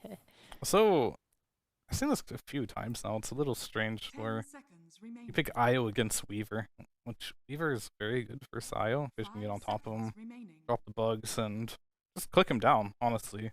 And Mars, it's not the easiest to like hit a Weaver with your combo. You can trap him in there, but yeah, I play a lot of Weaver and like. Holy base, they're just taking Yopaj Ember. Yeah, I feel like, like that. Mars is not very scary for a Weaver. So I think that opening is a little bizarre. It is strong, but now they have counterplay potential. And yeah, as you mentioned, they have like a lot of potential just to blow up IO now. Weaver and Ember will just start rushing the IO in every single fight. But we do have to worry about the laning stage a bit for Ember, because he can have a very volatile laning stage. And I know you like to hype Yopaj up a lot, but the last few games I've seen him, he's looked a little shaky. Well, Fear, in your old age, your eyesight is starting to wear, so I can understand being a little blind. Gotcha. Damn. I mean, last game, I wasn't sure if my eyes were deceiving me, but he did go BKB first, right? And he against Legion and Shrient. The game. I mean, he played well for the most part. I just didn't like his item selection. Okay. Now, you're mad. Fear, let me just put you to bed. It's time to sleep, old man. Sophia, keep talking, please. I'm interested in any other interesting takes you might have. I definitely have some more. I'm just thinking right now about like. I need to know what anime character that is on that bed. Can someone please at me on twitter.com and tell me who that is on his pillow? You need to know? Yeah, I need to know. Or how about when FNATIC win, we just ask. That's so fair. I'll do that too. But if we don't get him as the interview, he was there last week, so we're not gonna get him again. We can put in a special request. Of all the people in Twitch chat, someone's gonna know. So just let me know. All right. Anyway, right, back to DOTA. I'm just kind of waiting to see where they go with this. So like basically from an Axe perspective, they're probably gonna pick their mid pretty soon here because they see the mid matchup, sorry, and then offlane Ember. No, I don't think so. I don't think that's happening. Yeah, I don't think so either. And as far as like Boom's perspective, there's a high chance that this is like their offlane duel. It doesn't have to be. They could like pick a gyro or something and just do IO gyro, a classic, and just have a standard lane. But they do know Mars is the offlaner for sure. So one thing is for certain on both sides. Ember's mid and Mars is offlane. So they need to find an answer for that in this next phase. I'd like to see Pango for Boom. Why is that? The old roly-poly boys have always been a nice pick against Mars, just because you don't care about the arena and team fights. He's also incredibly strong this patch, just with the defusal buff in general.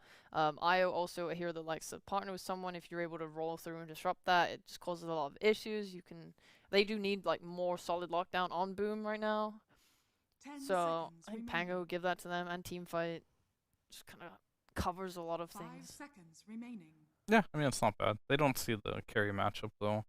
So they might sway more for their... Depends on how they want to play it, right? They might sway more for just picking their carry first, just because they see the Mars. I wouldn't hate that. There's like... The list is like too big to really tell you, because I feel like a lot of stuff can lane for Mars. And it's pretty massive list. I don't think I can go across right now. Well, Boom are going to have double picks, so what do you feel are the two best positions they should be picking up now? Well, it depends what they pick here. Like, I think FNATIC should pick their mid here and just hide their 5.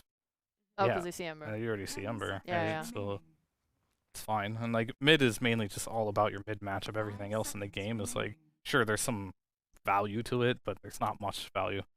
Seeing your mid matchup isn't up is always pick your heroes, but they're going to wait anyway.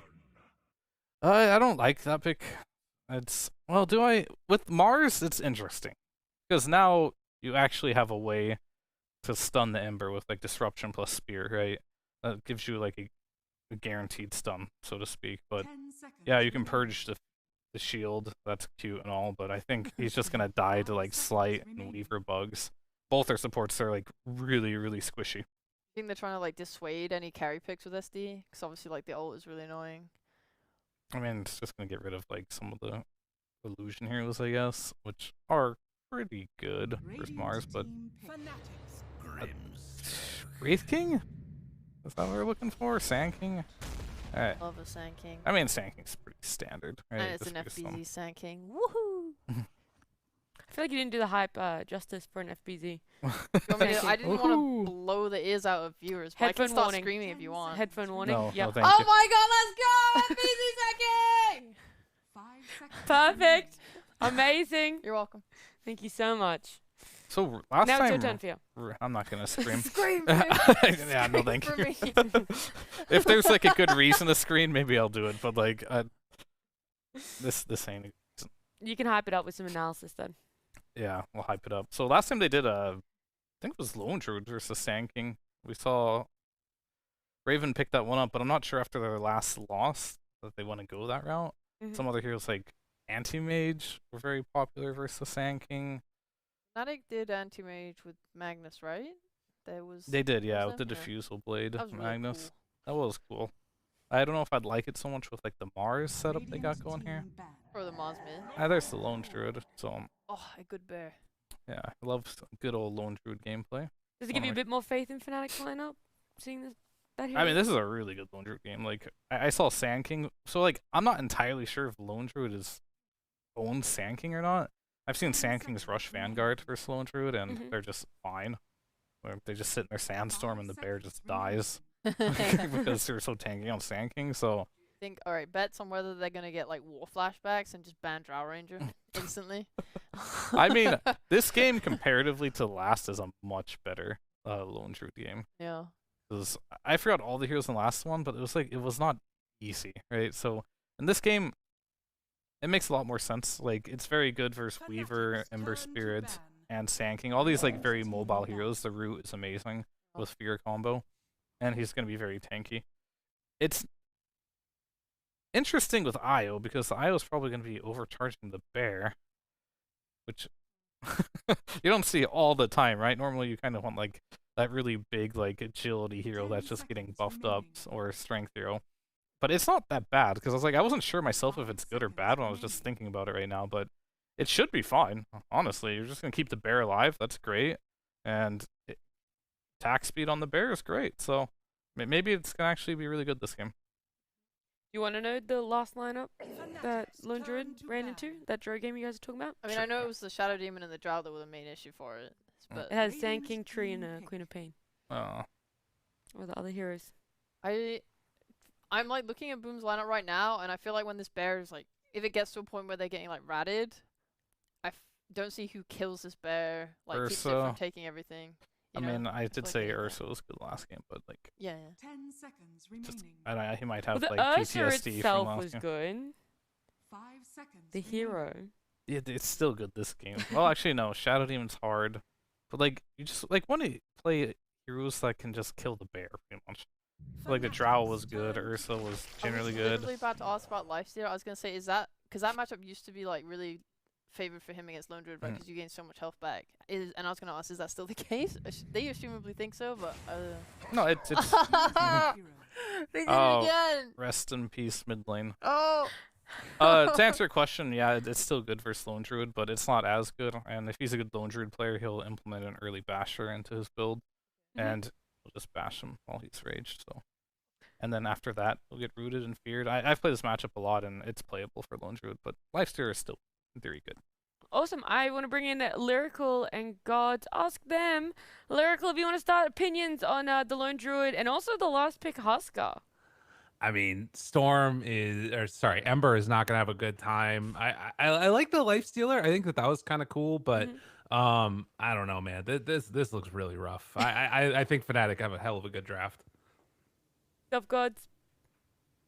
I mean, it's something a bit fun. I hope we see something a bit more action-packed. I feel like often Husker turns into like the Timbersaw games where it's like, let's just run away from this guy because we can't stop him doing what he wants to do. So I think Yopaj on his Ember needs to do, Yopaj things because he needs to pop off this game. There's a lot of pressure on him. He's got the Grimstroke, so there's an Inkswell for him to play around. But if he doesn't have a good game, which is tough, playing against Husker, Boom could be in trouble. Alrighty, for you guys then, the quick game and also a kill guess. Number and team. That's all I want. I don't want anything else. And quickly. 7, Boom, they lose. Only 7? Yeah, because they're losing. Okay. I guess 36 kills wins FNATIC. 37 wins, that's a lot of wins as we're only heading into game number 2. Gods and Lyrical, please take it away. Thank you so much. I think that's more wins than they're going to play games in the whole DPC. But maybe not. Man, this is definitely taken a turn, and I think that the changeup in the early starts of the draft has just like snowballed, and it felt like FNATIC almost from the beginning kind of wanted this lone druid. We're going to get together and just like run at you boom draft kind of. Yeah. I love that FNATIC have like really found like an identity of how to play their drafts in this patch. Like there's a lot of teams I think that are just going for like the more stable drafts, the the quote unquote meta picks, and FNATIC just have their own ideas. Like this is now I think like their third or fourth game playing Lone Druid during the DPC. They go for some meta stuff with like their openers, the IMRs of course, but they have their own flair that they will bust out quite a bit in all their games. Right, and they still, I think, have that potential at least to go the other direction if they need to, right? The sort of, we're going to take it late, we're going to play greedy. I don't think Raven forgot how to play Spectre, but, that hero is not in the meta, but if they need to plus something out like that, then it could end up working as well. But yeah, the things I want to watch for this game definitely feel like it's going to be, how does Yopaj deal with that mid-Huskar? Because that matchup can just be so freaking oppressive. Yeah, I totally agree. I think if he is playing on the back foot, if he has to like farm to catch up, that's not the best sign. I think they really need him to be a playmaker, at least, play around FBZ and his Blink Dagger timing. As far as where things are starting here, it looks like we are maybe in for some unconventional lanes. Lone Druid was seeing around mid, trying to figure out where the lanes are going to go, because FBZ Sand King looks to be headed bottom to the safe lane. Oh, interesting. Yeah, I guess then they're trying to dodge out from one of these lanes here. But yeah, the DJ Jabs dual lane together, they're going to run into Skem here. And I guess that's the other nice part. The panel was talking about the trouble that you have as an IO dealing with a Weaver. And we're already going to start to see that pretty quickly here. But FNATIC picking up 3 bounty runes, and Skem just trying to get some extra harassment there onto DJ. Yeah, so the lane, my assessment is they want this Lifestealer versus the Lone Druid, like playing against the Spirit Bear. Like pick Lifestealer to deal with the Lone Druid and the Bear in a general sense. But as far as the lane, it's also pretty good. So they're going to get that matchup. And, FNATIC get 3 runes because they were hiding their lanes. FBZ was just hiding in the trees at the bottom tier 1 tower. Similarly, Lifestealer Jackie wasn't showing. So they get the lanes they want here on Boom. Right. Yeah, and of course, this is going to be that one to sort of keep our eyes on now. And the other thing to kind of keep in mind here is that if Jackie can get off to an okay start, at least to me, it doesn't feel like it has that same danger that you could see from somebody else. Because like Lifestealer nowadays, I'm not sure what your read is on this hero, but he kind of feels like he just sits around and punches creeps for a while. Yeah, he's happy just to get them creeps. Well, at least at the early going, Armel just now gets level 2 and is going to start to stack up these spheres onto Yopaj. I feel like someone's going to die there, but not yet. No points in the... I've seen so many different Husker builds. Like some Huskers I feel like have been saying like you have to get level 1 Q, your inner fire just for like securing some early creeps. TP mid, Skem's going for a kill. Oh, this is huge. They're trying for it. Doesn't have a fairy fire, but they're not going to have enough damage. He wasn't. I think he needed to make that TP when Armel was playing more aggressive. He kind of went at an unfortunate time where Armel was already retreating back to his tower. Oh. I mean, that's, unfortunate. The FAZ, I guess, is off the lane for now, but it doesn't feel like he's... Well, if he gets a couple of these creeps tonight, it looks like that's going to happen. This actually does start to hurt a little bit more. And, I mean, Skem is sitting around wanting to ensure that, like, at the very least, Yopaj can get, one of these runes, and they're not going to be able to run away completely with this one on Armel, but it's still hard for him to come and even walk up to the lane. Yeah. And this is like the easier part of this lane. It only gets worse and harder, I feel like, as Husker starts to get a couple of levels. Like the level 3 to 5 phase, I think is the worst. Like that's where we're at now. Almost hit level 3, 2 points in the Berserker's Blood. It's got all this nice regen and magic resist. Like this lane just gets so impossible for Ember now. Burns through that Flame Guard very rapidly and has to make sure that he's sort of mitigating that extra bit of damage that comes out. On the top side, at least for now, you can see that Raven pretty happy, at least at this point, 10-1 versus the 11-4. Lifesteal a little bit higher on those denies up top, and they're trying to get a couple of pulls off here as well. Tim's and Januel facing off against each other. So Ember, as we just saw, he's jungling. Like something Huskar's done really well is he's just kept the lane equilibrium on his hill. So if the lane's here, Ember can't come to the lane. He did manage to stack the camp. He's going to come back and try to leech some XP now. He wants to try to get this lane to push out, and Armel does have a double range, so he's lost that equilibrium. This top lane, First Blood goes down. It's going to be a bit of a trade here. Jackie does get the return kill onto Tim, so First Blood gold is nice, but Jackie going to be happy with the solo XP on his kill. Yeah, something needs to be going well in this game for Boom here, and Yopaj again getting chased underneath tower, trying to continue to deny these creeps out here, and then with that double wave, eventually it's going to now be pushed over this direction, and with one hero dying, Yopaj is going to get a bottle refill as well. Yeah, so Boom doing a good job of continuing to try and enable Yopaj. Classic mid lane things. Supports come TP in to salvage your lane, and it's also around the 4-minute rune, so Yopaj should also get the bottle refill, which will be pretty nice for him. Again, all the resources they can, and they're not really losing out that much on the other lanes. The main one is FBZ, who's about a creep wave behind Jabs at the moment, with another one meeting up underneath Jabs' tower. So there is some laid bleed happening, but it's not terrible yet. Yeah, it's the CS is a bit misleading because so much, I think like 8 or 9 of Yopaj's CSs is neutral creeps. He's not actually that close when it comes to farm with this Huskar. But he's just doing the best he can. This is Ember versus Huskar. You're not going to win your lane. In fact, you're going to lose it and lose it pretty badly, but you've got to just get what you can and then hope that like some of your rotations around power runes and your supports can help salvage your game. Comes on in, gets another one of those range creeps there, but continuing to go in for the denies, the inner fire, and pushing back Yopaj again. Down bottom, FBZ maybe going to go on him here a little bit. They got some of the spirits connecting onto this Sand King. CJ doesn't have another round of them, but instead it's actually Skem who makes the rotation and kills off Armel. A huge kill with that rotation mid.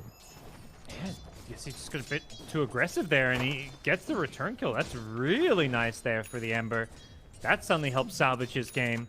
And that's the thing, like, Boom are just so good at giving Yopaj a good game, usually when he's on an even or an advantageous matchup, but they're going to do the same thing when he's on a bad matchup to make sure that he doesn't get totally shut down. FBZ again down bottom. Couple more punches, but not going to be able to get him. Jumps away. They do have quite a bit of stacking already started. The IO in that triangle, preparing some farm for later on. So FNATIC, at least in the lanes, that core is doing a decent amount better than the Boom ones, and if they have that farm to fall back on, they're going to hit this kind of scary mid-game timing where, your Huskar has like his armlet +1 item, and they can really just start to snowball from there, especially if they're able to secure Roche. Yeah, that is going to be the big objective, obviously, that we tend to see early on. And, whether or not Huskar can make it happen, they can maybe play around like Arena being the big spell that they try and use to secure it. But likewise, Sand King, kind of an issue if he gets off to a decent start on this Blink Dagger, which it looks like he's working on after the Soul Ring. Skem just stealing a neutral creep or two, just trying to be pesky. Similarly, the Shadow Demon there, Januel, is just trying to get in the enemy jungle to block some camps. I feel like blocking this small camp a bit later than would have been ideal. Oh, finds a courier. But yeah, both teams trying to play a bit of that economy game. We'll see. Yeah, it looks like Shadow Demon will get out and even block the Ancients on his way out. Very nicely done. Yeah, and that one's scouted too. So the disruption as he runs away. Tims don't know if he's going to drop a sentry ward behind it. Doesn't it look like they already had one down, so they're fine there. Yeah. This is what 5-position plays kind of become about around like the 5 to 10 minute mark, is you're just trying to make these sneaky solo plays into the enemy triangle, keep camps blocked or body block a ancient stack or something, and just be as annoying as possible. Skem's being very annoying because Io cannot fight this Weaver right now, so he's just camping himself on this high ground by the Ancients. Anytime Io comes back to either stack or do ward, he's being zoned out of there. Right. And they eventually are going to bring over Januel as well. And Scam going to try and make a little bit of a go onto him. There is a Yopaj in the area. He's going to come and try and steal some things. But on the other side, DJ ends up going down, but they get the kill onto FBZ nonetheless. Jabs making it happen. Yeah. One of those trades where, you know, the core killed probably the bigger one, but considering he's in a 1v2, probably won't be too crippled by that one on FBZ. But this Mars is having such a good game. Yeah, he's mega farmed. Yopaj mid. 4 points in Sleight of Fist. That's a lot of damage. And yeah, he's just shouting him down. It's just going to TP out. He's like, I can't stick around. This Ember's just going to spam slide and bring me down. And Yopaj actually hunting now, trying to find Armel off in the trees. Interesting. With Tim's in the area, this would be a big kill for them, having that level 7 on Ember, maxed out Slight, but Armel, he's farming the hard camp, and immediately afterwards going to get out of harm's way. So they won't be able to connect for a kill onto Armel. And again, all cores on FNATIC farming, and this failed rotation for a kill means that Ember has got to head on back to lane, but still stay behind. Yeah. This Orb of Corrosions will be a nice little power spike for Yopaj here in the early game.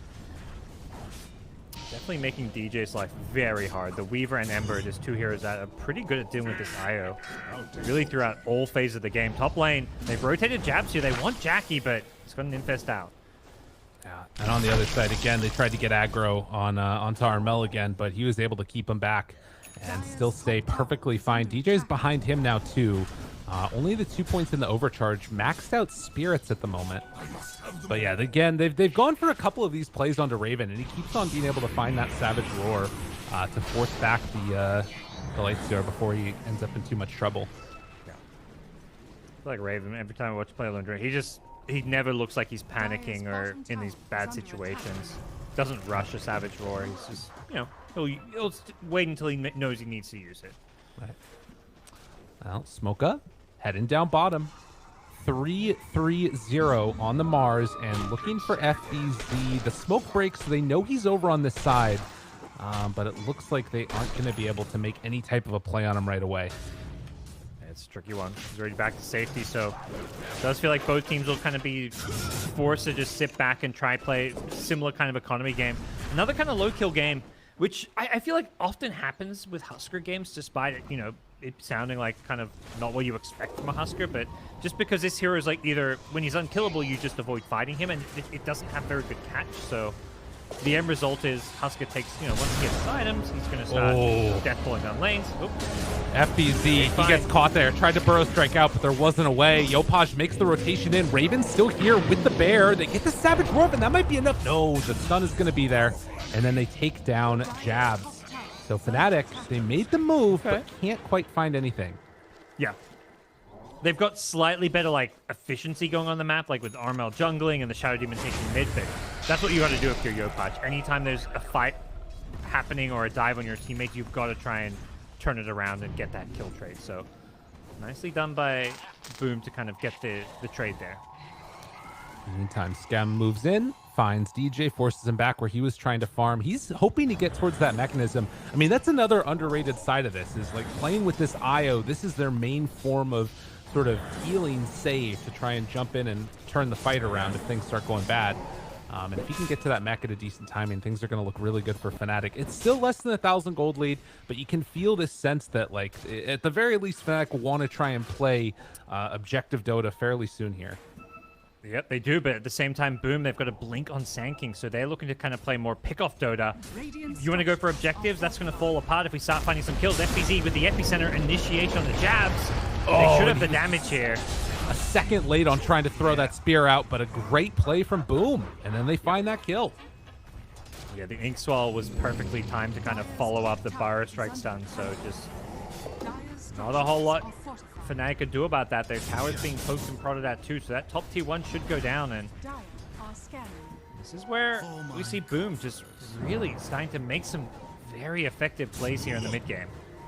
Yopaj, again, playing good Dota. Pops that haste rune, and they won't be able to connect onto him. Now, General is on the side. If he walks into range, there's going to be a demonic purge here, and Opaj might just get dropped. Have to keep our eyes on it. He does have that remnant back behind. Yeah, and I think the tricky thing for FNATIC this game is they don't really have any stuns against Ember. Like, they've got the Savage Roar, which is pretty effective, but like their support duo has no real catch. It's just the Mars. Is going for a blink first, but he's still a ways away from it as well. Yeah, Boomer doing a great job of catching back up in this game. They're playing this just about as perfectly as they could hope for. Yeah, and I think Boom themselves are going to hit a pretty scary mid-game where, you know, maxed out Inkswell, Sanking Blink Dagger, they can fight with this Ember early on. It looks to just be rushing a BKB, and that's something where yeah, FNATIC's kind of got the scary Death Ball, the Husker strats, but they're going to have to definitely respect what Boom can do and make happen with this Blink Dagger. Let's see, we are how far away? About 500 gold from the mechanism. Raven moves on in, and with Armel down here too and having jabs in the area, actually they find FBZ. He gets caught there. The root is out, and now everybody's going up to this one. Arena down. Tips is dead. He just came into death. Opaj, maybe round 2 of this one. Do they want to fight? It looks like the call is no. There was a chance for a buyback there, but they decide not to go for it. Well, they're chasing him with relocate. Oh, the Scam is going to get caught on the other side of this one. Wants to run away. Dust out, but not quite on the mark for the Weaver. Not just the Ember, but yeah, Weaver's been able to just like camp himself in those dire FNATIC Ancients for so long, partly because, again, they have no stuns. Like FNATIC, their lack of control means they basically have to play all in on this like mid-game with Husker's BKB item timing, plus, you know, Lone Druid's going to have a Mask of Madness Desolator. They can shred through objectives. Towers, Roshan, they're going to Death Ball down some lanes here. But they're going to struggle to try and, you know, deal with this Ember Spirit when he's kind of making his moves. Ember, always the one that's hard to catch and kill, but also Raven is. And they are looking down bottom. FBZ was hoping to find the Lone Druid, but just a little ways away from that smoke breaking on the hero itself. They do spot Januel on this ward, and that's going to be the kill that they go for. No, Raven realizes, okay, maybe I shouldn't be here anymore, and it's probably going to head out. Yeah. As the Bear has a Savage Roar, so not too afraid of anything coming his way. Does seem like FNATIC will happy to let their Shadow Demon go down. They get the D ward even, so yeah, find that ward, and for now, BKB timing on Husker about to be reached. Plus this Desolator on Raven. I think that's really where they're going to look to force this mid-tier 1 tower and probably Roshan. Yeah, they've got Mechanism also done on DJ and getting close to a Shadow Demon Aghanim Shard. So everything coming together. Yeah, that feels like something that could be really nice for this, like even just the Spirit Bear if you're like pushing or Husker, both of those two with the Shard. Get a lot of benefit. And Opaj there, the Sleight of Fist is going to connect on the Januel, and that makes him realize, okay, can't really step forward that effectively. Tier 1 tower down low. Looks like it is about to fall. Opaj getting the kill on that one, and they're again hunting into here. DJ underneath a ward with Armel nearby. They're playing under complete vision right here. But FNATIC have a bit of a trap laid out there. They're smoked up. Using Armel kind of as bait almost. Oh, and they find him. Nice play. That ward, so sneaky. And now tries to get away. The Hex, the combo, it's all out. And it looks like the Sand King is about to die. FBZ caught and killed. So 30 seconds. Can they go in and take an objective? Yeah, not sure how soon they want to go for that Roshan. They don't have the Deso quite yet. They're using the Lone Druid split push bottom. Multiple TPs going down there to try and gank Raven. It's not an easy kill to get though. And yeah, they're not even going to try and chase him. He's already out of life stealer. Hims, everybody TP'd bottom. There's nobody there. They do Remnant back. Yopa is trying to keep him fine and dandy, but this looks like FNATIC are going to take another tier 1 tower, and the Death Ball is starting to get put together. DJ, he's getting punched, he's getting pummeled. Oh, good fear though from Raven, and now Scam caught with the turnaround. The Bro Strike is there. DJ in trouble, DJ dead. No buyback for him, and with the Huskar gone and Lone Druid, what a huge win for Boom. They just got eaten alive in the meat grinder there. The Grimstroke Sand King combos. And they're not done. They're just chasing for more with another Blink Burst Strike. They've gotten 4 kills there. It started off okay for FNATIC, but they just kind of lingered around and let Sand King kind of initiate on them. Plus the Ember, it's so hard to be an IO this game because you're just getting constantly kind of poked at, brought down low. Like, yeah, he's got a mech, which helps heal him back up a bit, but the Ember's just going to eventually kill you when you're that far out. And there's nothing to threaten to kill the Ember, so really well executed by Boom. Yeah, Boom doing what they need to do in a game that is not easy. And now they do have a slight lead. I mean, it's still the danger of one mistake against this FNATIC draft and you're going to lose so much all across the map. But I don't know if that's going to end up happening. It feels like Boom are in a very comfortable place now. Armel thinking about chasing, jumps on to Jackie, finds him, but the rage and the runaway. Watching for Jabs' Mars, he couldn't find a good target to get close enough to Blink Spear there. Just the Lifestealer who's always going to be able to rage it off. And FNATIC, they just seem to be lacking that ability to make plays. The Husker pick was nice for the mid counter matchup, but when you've got a Husker and Lone Druid and two supports with no stuns or setup, it's so hard to make any moves. And as strong as like the Husker can be right now, it's like he needs setup. He's usually you want to pick. I mean, any of these kind of cheesy right-click carries, like they need to play around stuns a lot of the time. Right. It feels like for FNATIC, it has to. Well, you have to hold that thought as they find themselves an opening here onto Jabs, and well, he is going to die. They do jump immediately onto Tim's here, and he's going to fall down as well. Skim in the area. DJ, he's caught. DJ does have a tether to try and get away, but it's not going to be enough. So one thing that does still interest me is going to be eventual Aghanims for Armel. That feels like it has to be the moment when they can really go.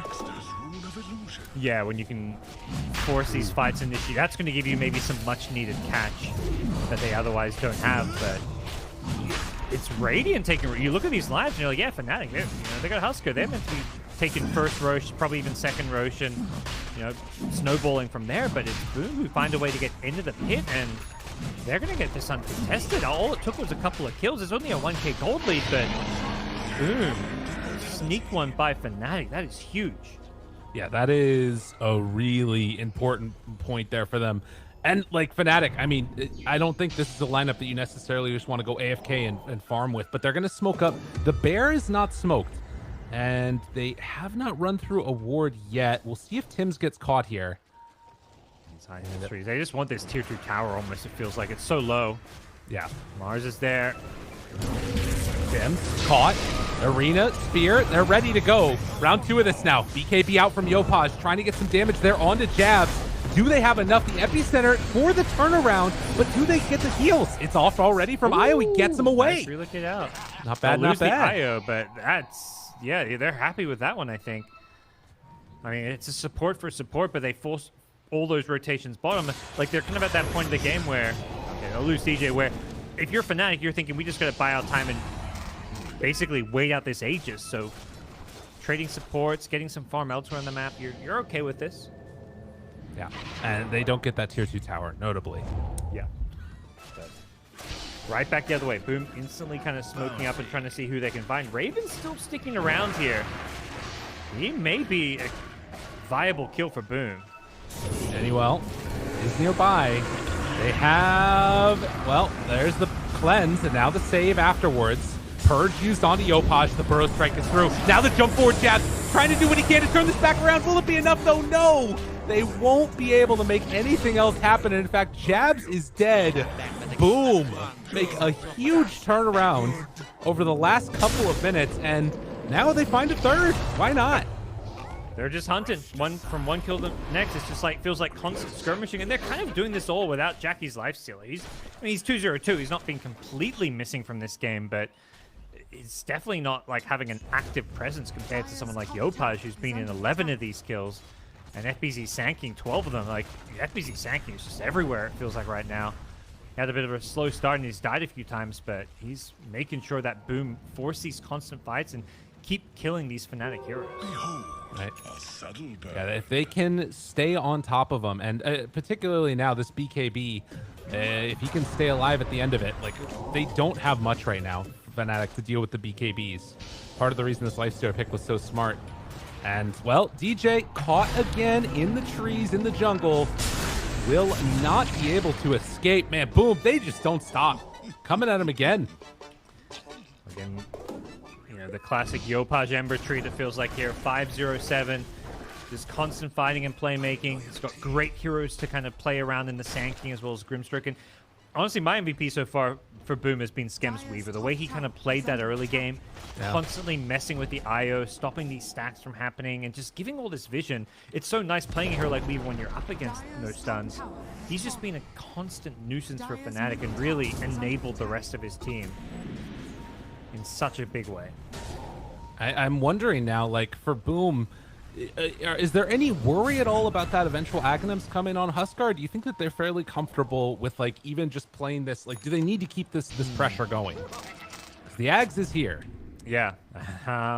It's definitely really nice because of that gap I keep mentioning where FNATIC just don't have that good catch and playmaking. But I think the key thing is they're going to have to, like, change how they play. They're going to play more around Jackie now, like have him frontline, go for objectives, and just, you know, you don't care if he gets ultied so much because he can kind of lifesteal his way through it, and he's got, you know, the counter initiation coming from the rest of his team. Well, it'll be interesting to watch if they can sort of maintain this strength that they've shown so far. Armel, I think, was scouted there by Skem running away. And up top, yeah, he's caught. And just going to try and TP out, and does manage to escape. BKB used. Yeah, I think FPZ. Not sure what he was thinking there, but doesn't find the kill, and good call from Jabs just to get the hell out of there. Even without a BKB, he managed to just TP on out once that Burrow Strike was used, and instantly smoking up into this enemy jungle. Just Skem's Weaver down here. Once again, this tier 2 bottom tower they've really been trying to get for quite some time. But here come Boom. They want to defend this. They know what's going on here, and they're making moves towards this bottom jungle. They want to fight. Yeah, they're underneath vision. Sand King, back over to the side. They're going to find the Weaver. Weaver's dead. Can they find anything afterwards? The Lifestealer Infest Bomb with Scotty done. They have full vision of this, though. And you got to imagine that, Boom, you need to respect this Aghanims on the Huskar. The Aegis just now expiring. I wonder if FNATIC want to keep on pressuring. They've got such good vision down here. They even see the Sand King and Grimstroke. Maybe they even saw that Infest, because here comes FBZ. Infested Lifestealer inside. He's ready to fight. The Lifestealer has a Scotty as well, so he's incredibly strong, but first they've got a D-Ward. So FBZ blinks up, takes away FNATIC's vision. Oh, some of their vision. They've still got another nice ward down in this bottom jungle. Right. Yeah, that scouts the movements up to the top, and it's a BKB done on Jabs. Yopaj just keeping top lane pushed in, and FBZ now hoping to hold on to this tier 2. We'll see if FNATIC can force the issue or not. There's another creep wave coming in, and again, like you said, really good ward in this area. 40 seconds to take advantage of it. Yeah, that's the only reason FNATIC can stick around. And Arena Tim's because of it. Nicely played there to get that kill. Can they find anything else afterwards? 8 seconds left on this life break. Jackie still hanging out in the area. FBZ is nearby. They have Epicenter if they want to use it. Oh, right on top of him, and they find it. Yopaj. Oh, he dodged it, though. The slide dodge. You kidding me? Able to get away from the life break, and that's everything. FNATIC are nowhere left to go. They are all going to die if they don't get the heck out of here. Jabs, TP with the BKB. What a freaking slight dodge. The smallest of plays becomes the biggest of differences. Yopaj. Whew. Oh, man. If he gets caught there, that could be a terrible situation for Boom, and you're looking at a 3-0 the other way with that tower dropping, and suddenly the game swings in FNATIC's favor. So they win a big fight. There's no Roshan or any kind of key objective to kind of follow it up with, because the fight was happening on Boom's side of the map, and Roshan still yet to respawn. So FNATIC at least have that little bit of a reset, but they may lose more here. They found Yopaj. Yeah, he's feared up. Oh, but the turnaround. FBZ so often has just been there and been the answer, although he almost dies, doesn't quite get brought down. And Raven, Bear, will it go down? It looks like it's going to survive. Yeah, the heal is there. With the cleanse as well, so use of that from the Shadow Demon. But still a 6k gold lead for Boom. Roshan's going to play a big part here, I feel, but Boom want to try and force a fight first. Yeah, it's, I mean, again, this ward, they spotted for a second Armel there, and it's really tough to play into this. FBZ's positioning is perfect back behind this tree line. Still 15 seconds till we find out how long the Roche respawn is. And FNATIC, I don't even know what their next item is they need to get. I mean, it just feels like they need so much to make these fights work. Yeah, I don't think there's one item that changes everything for them right now. At least nothing that they're particularly close to. Like the AC for Armel is gonna, it's gonna help everybody out a bit and boost up some of his damage and survivability, but it's not one of those items which is just gonna instantly change the outlook of this game. Right. Well, at least for now, Boom content to keep on farming. Roche capable of respawning, but it's going to be a minute. And in the meantime, it feels like both teams want to pick up that next set of neutrals as well. Down bottom, Jabs pushes out the wave. Yopaj will be there in time to collect it and still keeping this tier 2 tower alive while they're holding on to this outpost. Yeah, that's very nice for Boom to have complete Roche control with the outpost top, and FNATIC just don't feel safe going in their jungle. They're going to send Armel forward. He's going to kind of be in the front lines. They're smoking behind him as well. They know how important this outpost and kind of Roche area is, so they would love to get a clipboard up as well, but it's just so tricky to do so. Boom did see this. They broke the smoke on Armel when they came on in, and now holding on to this area, again, it's so difficult. Baby steps for now. They've got their outpost back, so they know Boom can come in maybe with numbers and try and force that to, but they're going to have to reveal themselves in the process, so. Next step is trying to take out this clipboard, which is Jabs going to blink forward to do. He BKBs. Nice reaction. Armel down low, but the save is there. Afterwards, if they have anything left in the tank, he jumps, he catches, he kills. Armel getting healed up, and now the disarm, but a good infest. That gets him away. Tims might still be in trouble. This leech, it's wearing out soon, and Raven's there. They're starting to do a ton of damage, but will it be enough? They jump in, find Armel. He has to buy back, get back into this fight. Raven now trying to run, but they have a catch with the bear. No, Jackie runs away afterwards. They don't want to fight round 2 with this Huskar. Able to imprison. They find the Life Stealer, but do they have enough to kill him? They jump forward. They find him. The taunt. He's caught. He might go down there, but Armel, he hits so hard. A second round. They have the spear, the control for Jackie, but do they have the damage? The bear, he just can't stand toe-to-toe. This Life Stealer is too freaking strong.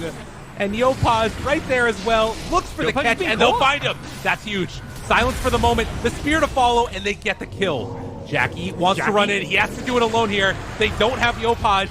Armel, they got him. He's done. And Jabs will manage to escape, but boom, they win the big fight and a dieback on Armel. Yeah. It's just so hard to find this lifesteal. There's so many things for him to lifesteal off, like a 3,000 health Huskar, the Spirit Bear, the Lone Druid himself, the Mars. And when he's got all these items, the Skadi, the Armlet, now a Satanic as well, it's like bringing him down. You need to stop him lifestealing, which you need stuns for. They just don't have that kind of control and stuns. Like, the taunt from Huskar doesn't actually stun him. It just makes him attack you, but that's okay because lifesteal is going to be able to heal through it all. Can they stop Roshan? They're going to go for a steal here. Did he get anything? Nothing. He's killing them, though. Oh, Tims, oh my God. Save. He almost just kills Tims there. Wow. Well, Jabs, he gives his life for the cause, but it was all not meant to be, and 10,000 gold lead. But more importantly, boom, they've come up with all the answers. This draft that they, FNATIC thought was going to take him to the edge, it's not worked. Yeah. So it was where, like, the Huskar, like, maybe it's starting to look a little narrow-minded where it's just picked for the Ember in the lane, but for the game itself, very rough matchup against the Lifesteal. Like, this Lifesteal pick is just causing them all kinds of problems. Not to mention, this was a first phase Ember, and they end up with very little control to actually address the Ember.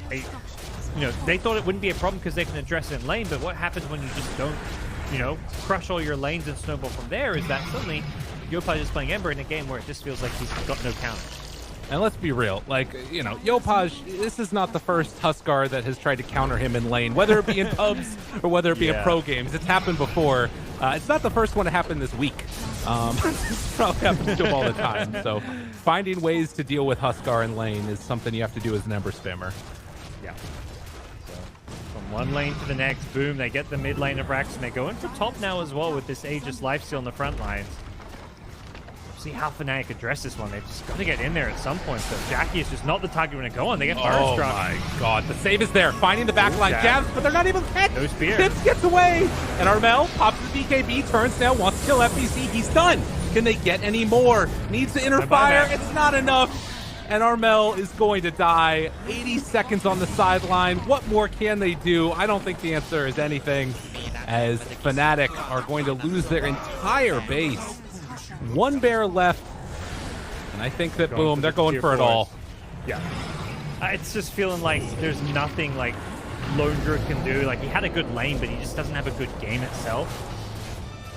Same for this Huskar. Like, so much was built around the lanes. Like, FNATIC came out of the lanes with the top 3 net worth heroes. Not by a huge margin by any means, but it just feels like they couldn't use that laning advantage to turn it into anything in the mid game. But one last hurrah, perhaps.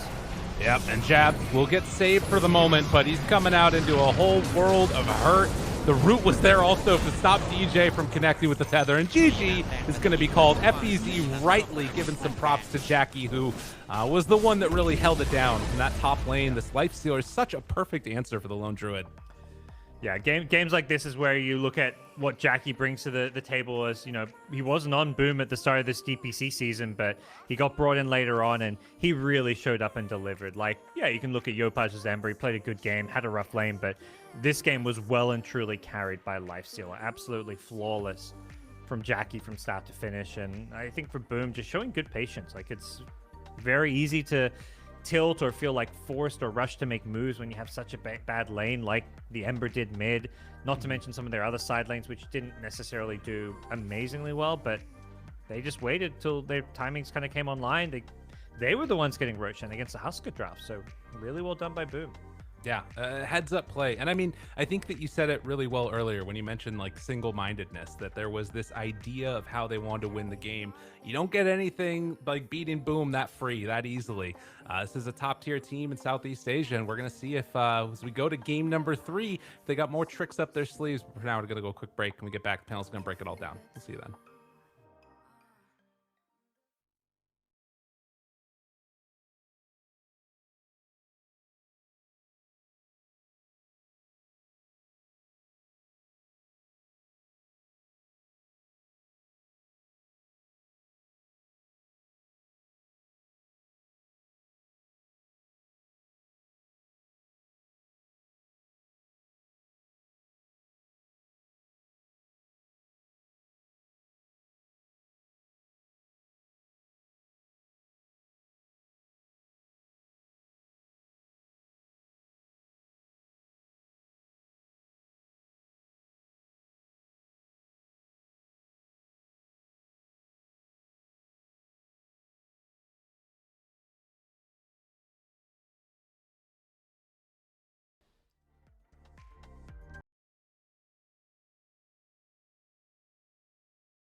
Aduh, kalah lagi.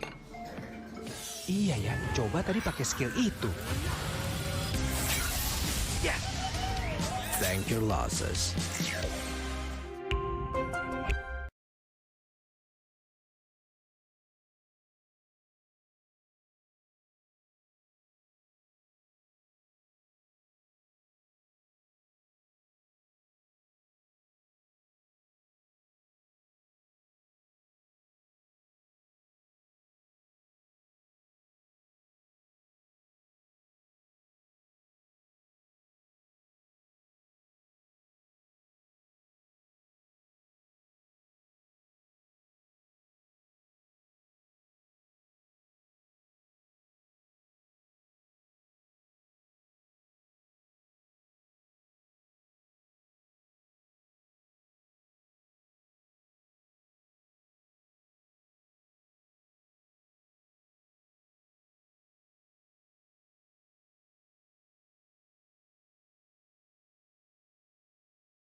Boom were able to reset after the game 1 loss, and they do pick up game number 2, which means, luckily for both of you, we're going to be going to game number 3. Woo! The series is definitely living up to some hype. Again, you know, if Boom win this one, they're guaranteed for the major. So it is a pretty serious matchup for Boom. In game 2, they looked great, so on the right track to potentially be winning game number 3. But surprisingly enough, they actually didn't come out of the laning phase winning. FNATIC were really ahead, almost the opposite of what happened in game number 1 for you. Yeah, I mean, I think this is very sad for me for FNATIC because like they just look outclassed at this point. They won the game 1, but in this game everything was so good for them. But I think the biggest problem they had in this particular game is that Jabs made a rotation top trying to kill a lifestealer as a Mars. Didn't work out. He committed his TP up there, and he was the #1 net worth in this game, by the way, like, and after the laning stage, and then he walked all the way back to his lane, and then he died. So it's just like a little bit of a grief. Yeah, so like when you have cores like a Huskar mid and a Lone Druid, he just needs that early Blink Dagger, and I think if he would have got this early Blink Dagger, they would have grouped up together more, and they were just really missing that one team fight into Roche and to walk down the lane and win the game. And I think that's mainly just because this Mars did not get his dagger fast enough, and they did not group up well enough. There's a lot of issues with this game, but overall, like, they just really needed to get this dagger on this Mars, and they needed to play around their cores with this Blink Mars. A few little misplays from FNATIC, but the main thing I want to talk about on that team is actually the Husker. You guys were all for it. It came out of mid lane doing really well, but at the end of the day, Boom were able to deal with it, Sheep, and I want to know what exactly contributed to them being able to shut him down. Oh gosh, I mean, that was just kind of team play stuff. I actually thought how they dealt with it in the laning stage was pretty nice. It's not like they were able to shut him down or stop him early, but they just brought like their supports mid constantly to mess with him. Like Skem on his Weaver was the biggest part of that. He was so disruptive to FNATIC in general, like blocking camps. He even got that kill on Huskar mid when he dove a little bit too far. It was kind of sad because part of the reason why they won all 3 lanes is because they brought their supports mid so much to try and help Yopaj, and it like let him have a better game than what it could have been. But it did mean that FBZ and Jackie were obviously having rougher times than they should have. But like you give up one thing for another. I just think they played really well with Tim's on his Grimstroke. His Inkswell enabled FBZ and Yopaj to do so much damage. And these like chain stunnings and lockdowns onto FNATIC just let them kind of like burst and kill anyone. Those types of pickoffs were like what kind of brought them back a lot. Yeah. Fia, were you more impressed with Yopaj's play, like, I guess, gameplay in this game? Because at the end of game 1, you're like, man, Yopaj has been kind of looking rough. And not just game 1, right? You didn't say it about just game 1. You said it in the last, couple of games you've seen him. So were you a lot more impressed with Yopaj for game 2? Yeah, he played really good this game. He had a really tough lane matchup. Yeah. He did the best he could with it. And after that, he made like good plays with his team to come back and like give his hero a purpose in the game. So, it wasn't only just him. I think Boom as a whole like made some really, really good plays to like crawl back into this game. Good work for Boom, definitely. What's a change up for FNATIC gameplay-wise? And I don't want the generic, just work on your mid to late game. That definitely isn't their problem. They should Okay, just good. work on their mid to late game. Thanks, Sheep. They just need to like be more consistent, even the early game. Like, okay.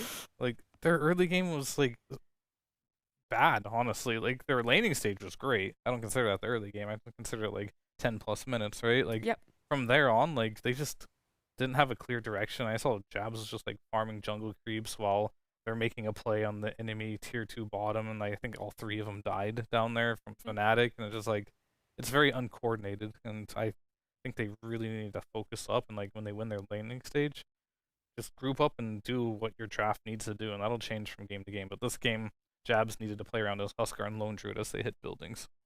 Yeah, they made stuff like that, and it's also just like mistakes where it's not something I say is consistent of them, like Jabs TPing top and walking back and then dying and then TPing top and dying again. Like that's just like, you're not gonna go and look at this replay and say, I shouldn't have done that. Like that's something I do all the time. Like he doesn't, right? Jabs is usually extremely solid on his off lane, but like things like that, things like I don't know, his Armel, he got gone on with that epicenter on that bot fight in the enemy jungle, and neither of his supports saved him or used spells on him. Like, that's just a mistake. Like, mistakes happen. It just, things were like a little bit sloppy in some places, and you can't do that against a team like Boom.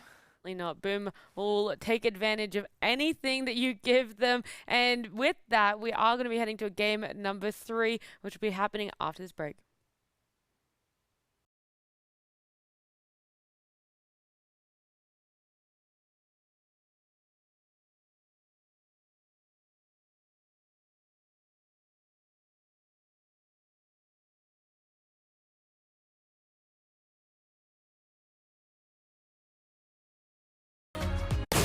Ayo sekarang, sabar, sabar.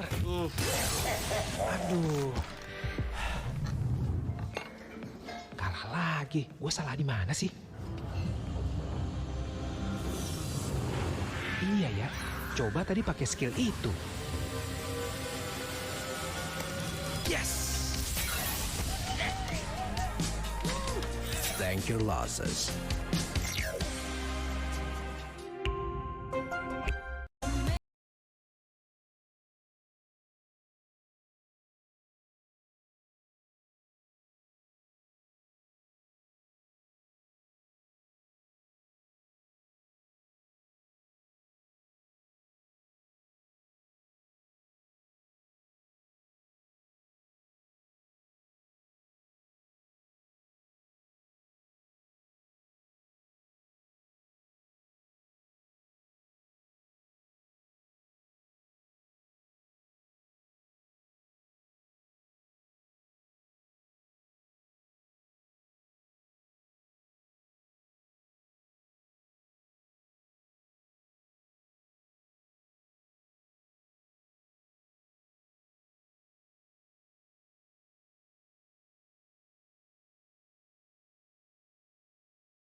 This series is going the distance all the way to game 3. And between the two of you, what do you feel that you might expect to see from FNATIC change up draft-wise, or even tempo, gameplay, all of the above? Do I think they're gonna change anything? Yeah, Probably not what you want. I don't want what you guys want anymore. I don't like their draft. I don't think they think- execute it poorly. Yeah, for sure. I think they should have won this game if they played, 90% disciplined. Mm-hmm. To me, they're playing like 40%. So It's been, I feel like the way you've described both games so far, Bizarre seems to like cover both of them. Boom winning for the majority of game 1 to then have FNATIC win it, and then game 2, I'm not going to say FNATIC were winning majority of it, but they were looking really strong. They were in a really good position, but Boom ended up closing it out. What do you reckon game 3 is going to be? Do you think it's going to be just the same, or it's going to be FNATIC has straightforward? no hope of winning this series, to be honest with you.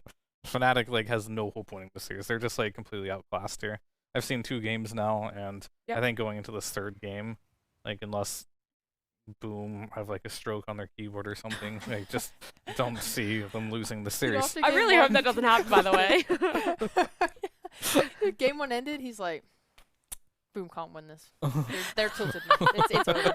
They're so tilted. I mean, that's the game they should have won. They're so tilted from it. Yeah. And now And game that's 2 why is like FNATIC can't win, is because they couldn't close it out. off the That's tilt. it. Yeah. Alright, They you're couldn't right. capitalize off the tilt. I mean, I've been in games like these where you win a game 1 versus a better team.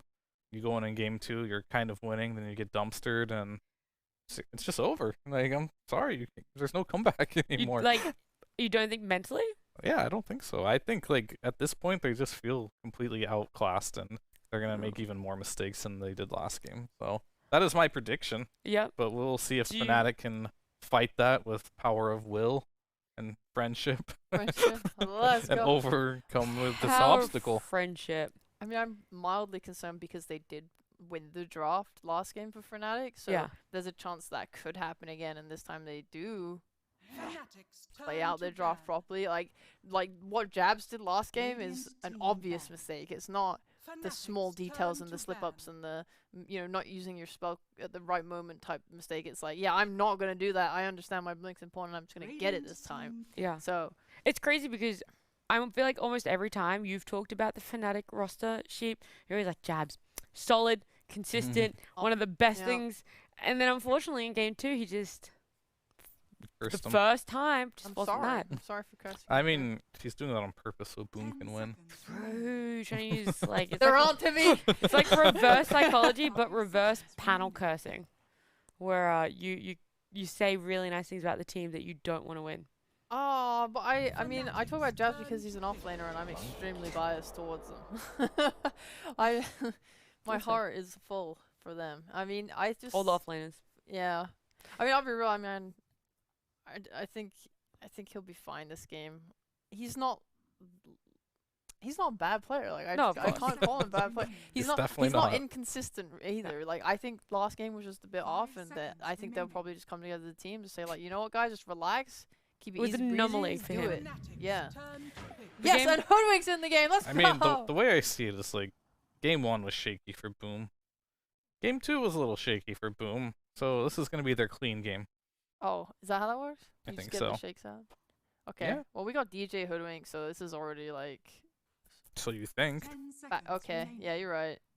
You thought FNATIC Tim's actually was ended up- playing it last game? but Yeah, I you didn't? did. That's true. He did play. Oh no, you're fine. I was going to point out something pointless. It was just going to be that they first phase banned Ember Spirit because they really didn't want to let Yopaj get it at all in Boom. You They- respect your party's Ember Spirit. They and did. Oh my god, not this again.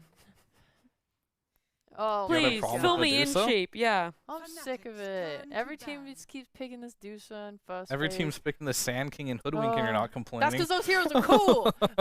So you're a little Yeah, biased. you can huh? never use Sand King against her because she loves Sand King. This is the problem with Dusa, is that she has never changed in her entire existence of Dota. She's always just been the carry that hits creeps and only hits creeps and is a mid. You say Or not that, but mid, I think carry. Sand King is one of the least changed heroes in Dota. Right, but He's had like the same that's not spells true. for like, This meta, this patch, he's literally being played mid. That is like a fun shake-up and he of the hero. loses every game. And it doesn't matter, just because you saw Avatar mode lose with it twice doesn't mean it's bad. Call won with it mid. Excuse me.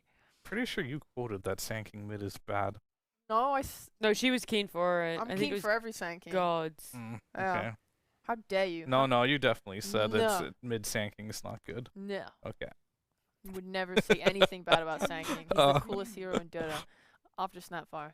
And Hoodwink. Yeah. No, he's above Hoodwink. Oh really? Alright. In my heart, at least. Yeah. But anyway, yeah, no, Medusa, like, she just hasn't done anything. She hasn't moved any cool new roles. She just doesn't do anything. She just farms. She just hits creeps. That's like asking PL to play in a different role. But PL at least is fun, because he, like, at least watching a PL, he does all the cool tricks with his illusions. Like, Okay, yeah. Uh-huh. he's, like, visually interesting. Medusa's, like, starts screaming and just, runs in like a freak. I'm now trying to think about other heroes that have never been in different positions. I think it's, or, like, It's mainly the carries. it's not just position. It's like, just, like anti-mage, game Terrorblade, play. yeah. You don't play those on support. Oh, anti-mage has been played as offlane in Europe West. Yeah. So, you know. TB? but it's like Luna? Luna used to be played support actually. Yeah, I Yeah, remember Luna- that. Yeah. Tim's Luna. Never forget. She just is boring. She doesn't change. She doesn't do anything funny. She just farms. Yeah, I think it's really weird how you classify. You're like a real C fan, but Tim's Luna. He's definitely not the creator. That was definitely Yapsor. Okay, and And we're casting C. semantics. You Talk have- about Yapsor. You have to give credit to who invented it. I'll So give true. credit to Tim's who pwned with it last season. All right, Who, fair enough. Who would you give credit for the Weaver? And Weaver Monkey King? support? I don't know whoever created Weaver support. I I'm don't coming. know. I don't know who made that one. I remember seeing Puppy played a lot, but I don't know who was like the first Honestly. one to bring it in. Can't believe you guys don't know it. Who is it? I have no idea either. All right, Oh, here we got another Shadow Demon. Ugh. I actually have I been rate it. very not impressed with this hero too much. Mm-hmm. It's okay versus Dusa, but it's like at the same time underwhelming. Unless you can get to like the Ags with the break and she can't split shot anymore, then it's pretty pogged. But or then like she just has her ult on anyway, so if these illusions just die to split. So if these illusions just die to split shot and they're stunned anyway. What's the value of picking up Shadow Demon here then? I mean, I'm trying to figure it out myself. I guess versus Monkey King, I think Monkey King counters Shadow Demon as a support because you get on top of them. You don't really care too much about the Jingu when you're playing Boss 4. So, I mean, I just think they just really favor the hero in the region. And it definitely has, like, some merits for sure. It has a save. Even though last game, I think, They did hopefully not he's save. warmed up. And he's going to be doing a little more saving. It's got the confidence on it now. Yeah, but, like, the Purge is nice. The save is nice. Normally, you want to play it against a carry like Medusa. It's not bad versus Medusa because like, you can get those illusions, which do a lot of damage. So those are kind of like the merits of why you would pick the Shadow Demon. I just fear for like how squishy the backline supports are that don't have like a hard stun, you know, because like it's very easy to run them over. But Sand King does help a bit. I feel like there could have been something better to pair with the Sand King than just Shadow Demon. I want to see Boom take something that abuses these supports right now. That's right, yeah, the Storm. That is what I wanted. I was like, Storm seems the best against like Hoodwink Shadow Demon because you can jump and kill them so easily, but there's like a lot to fear between the Burrow Strike response plus Bush White. It's like a lot of lockdown, but the Abaddon just completely alleviates that, which is nice. 10 seconds remaining. You can just sit behind Storm and...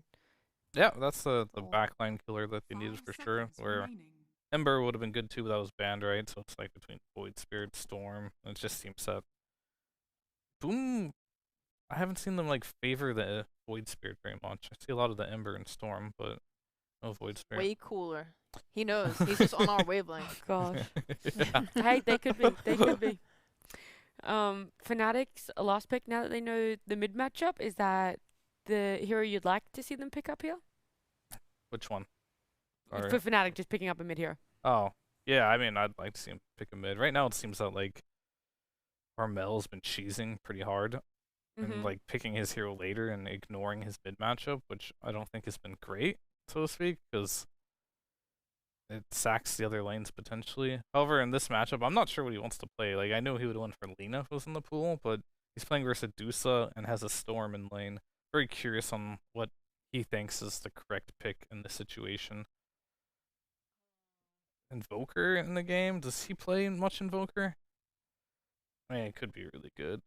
They could also just pick Anti-Mage right now against Storm, Medusa, banned. Just kidding. I'm trolling. That's a really good ban by Boom. Griefing out here for you. Gosh. I think Invoker's quite good. Like, against Abaddon, it's a little annoying, but I actually can't think. I'm not like a mid player, so I don't know like the best possible pick for playing versus Storm and also a Medusa in the game. Yeah, I feel like normally everyone's just like, Lina, she always wins everything. Lina would have been great. Yeah. Oh, TA's ban said. Yeah, first phase. Give the Ah. program. Sorry, man. Come on, My guys. bad. Neither of you reading the bans here. Oh, my bad. I can't believe it. They're using so much time for this. It's not an easy question to answer by any means. Doom. Hell yeah, can't purge that. Yeah. can't purge that, indeed. So that's probably going to be mid, I think. Okay. Pretty cool. Or it's mid sank. No. Or it's mid sanking. No. It's actually mid hoodwink. Dude, I would be so down for that. 10 seconds remaining. No. No. No. Where's No. Thompson? 5 I want my seconds mid hoodwink. remaining. No. He's somewhere in Southeast Asia, isn't he? Yeah. All right. Call him C in. loves Thompson. I just watched his stream and they'll just want him to come play on their region. Yeah, sure. That would be interesting. That's why he retired. What the hell? Radiant team back. Boom are going to have the first pick in this last phase. For you guys, what do you feel that they are missing? I feel like they're missing an offlaner. That you could be right. Wow. Wow. That wasn't the way I wanted that question to go, but you also technically did answer the question. Mm-hmm. I would Mhm. like some team fight control for Boom. 5 Yeah, they're not seconds really gonna have remaining. anything until Storm gets like an Ags from way later down the line. Yep. Or you could go super defense. Back in the day, Back you in could my just pick day. some OG and buy an Ags and then just simply astral the person that gets doomed twice. And then Damn. with that plus the Abaddon, they just can't die.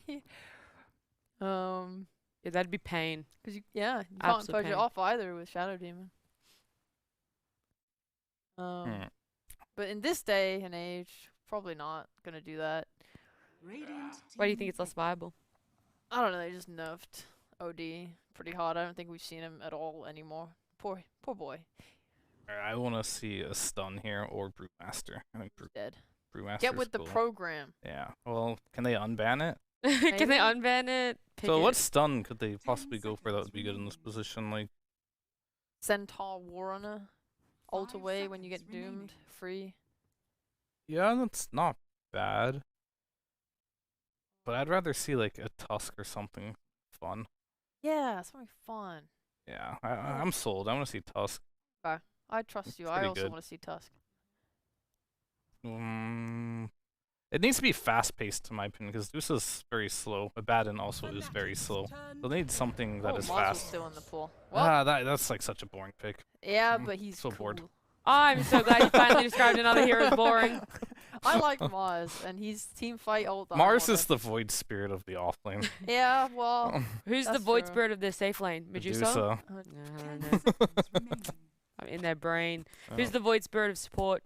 Bane. Well, 5 seconds yeah. remaining. Weaver. Weaver and Bane. Knew it. Ooh, it's You may now Drow. select your heroes. If Mike was here, he'd call it trash, but I won't. Well, Mike isn't here. Instead, we're bringing in Gods and Lyrical for the last time today. I'm sorry, you guys just aren't Mike, but if you could do your best Mike impression and tell me what you think of this draw. Hey, Mike Elevated said he may not be trash anymore. Okay, so Whoa, That's- he did? He did. yeah, yeah. He did. Let's go. I remember It's that. Drow's back. Drow's back. Mhm. I think it's a I'm a sick Drow believer. pick though. Yeah. I think it's awesome, man. You're just gonna get on top of well, not get on top of Deuce. You're just gonna punch her from a little ways away. Marksmanship. She turns to butter. Easy peasy game. Yep. do Then you- there's an arena, and then Mhm. Monkey's gonna jump on her with Storm, Oh, and no. she's gonna feed. That could happen, potentially. Okay, maybe. What are the odds if you had to put a percentage on the teams? There's you don't get to just pick a team. You have to put a percentage on their win as well. 0% how- Fnatic is going to Oh lose. my So that's God. 100% boom. Yeah. 100% boom win. Can I Alright. ask the question? Can I ask the question for leading into the game? Yeah, but How- if you quickly answer mine. One. I don't know what that question was. I forgot. Sure. Okay.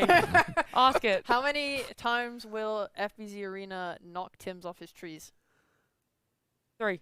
1. All right, there you go. Now you guys have 2 questions to answer. The arena question, but also a percentage win. I forgot what I asked for a second then. Percentage win between Boom and Fnatic as we head into Game 3, the last game for this series.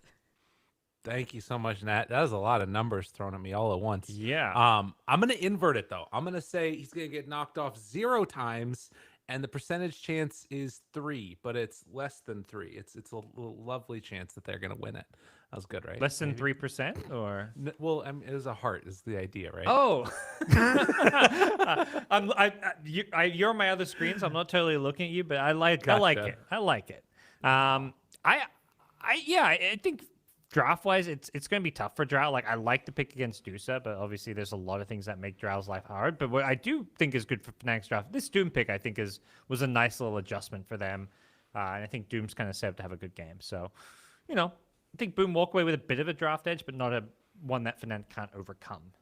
Yeah, and I think that, it to me at least, it felt like that was more the panel feeling like the dynamic of the way this game is gone is that Fnatic is in some trouble because Boom, arguably should have won game number 1. They did win game number 2, and now, setting up with a draft that was already difficult coming into that last set of picks. We get this sort of unorthodox hero in the Drow Ranger. We'll see what Raven can do with it, though. I mean, this guy, he's pretty good at carry, last I heard. He is very flexible with his hero pool. We've seen Lone Druid, but now we're seeing a Drow Ranger.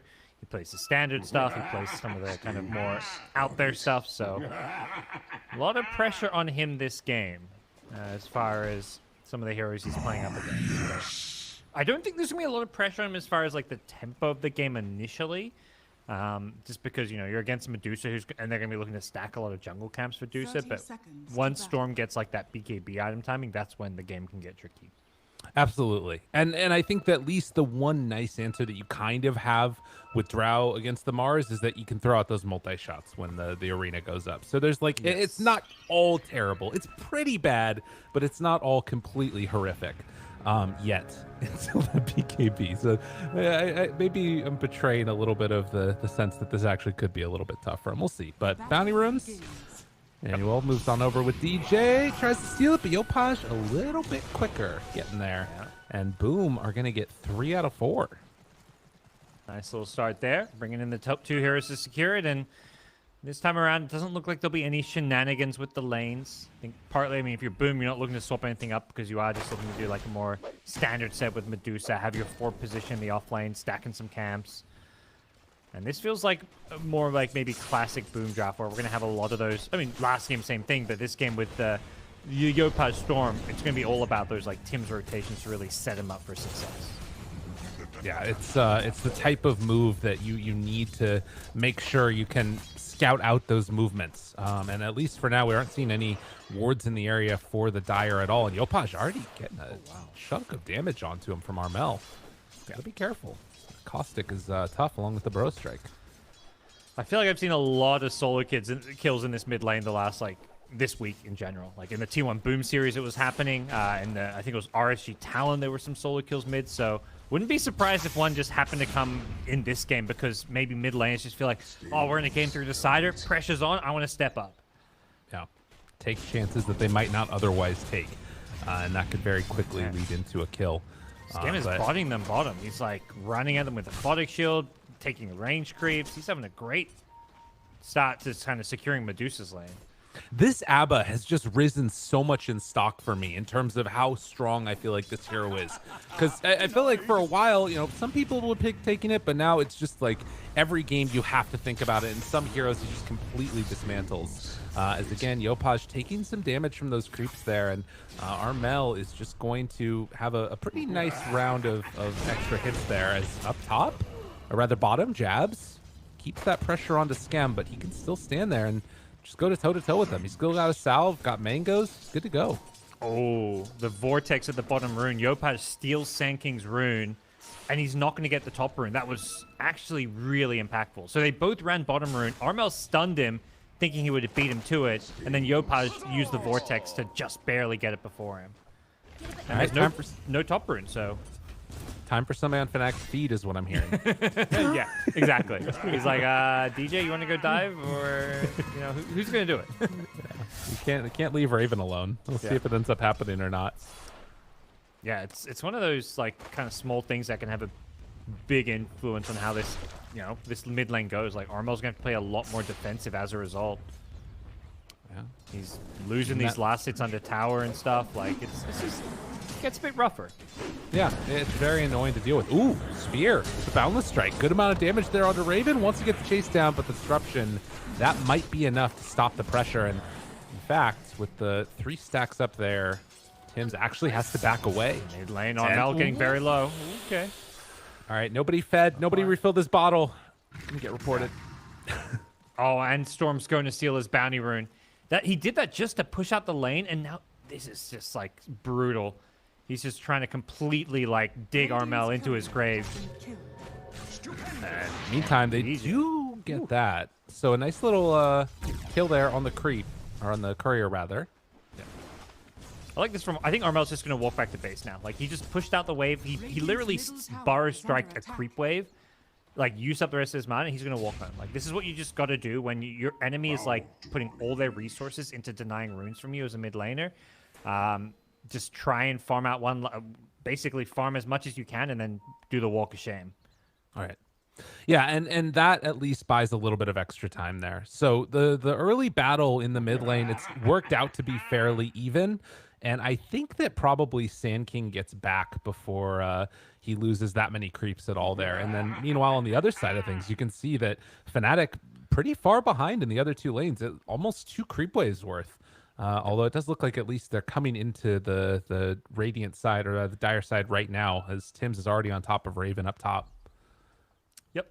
We'll see if they can, what they're going to force out here. I think Raven should be fine. No mana for a disruption, but we'll see. With this spear coming out, that could, maybe we see Raven in a bit of a sticky situation.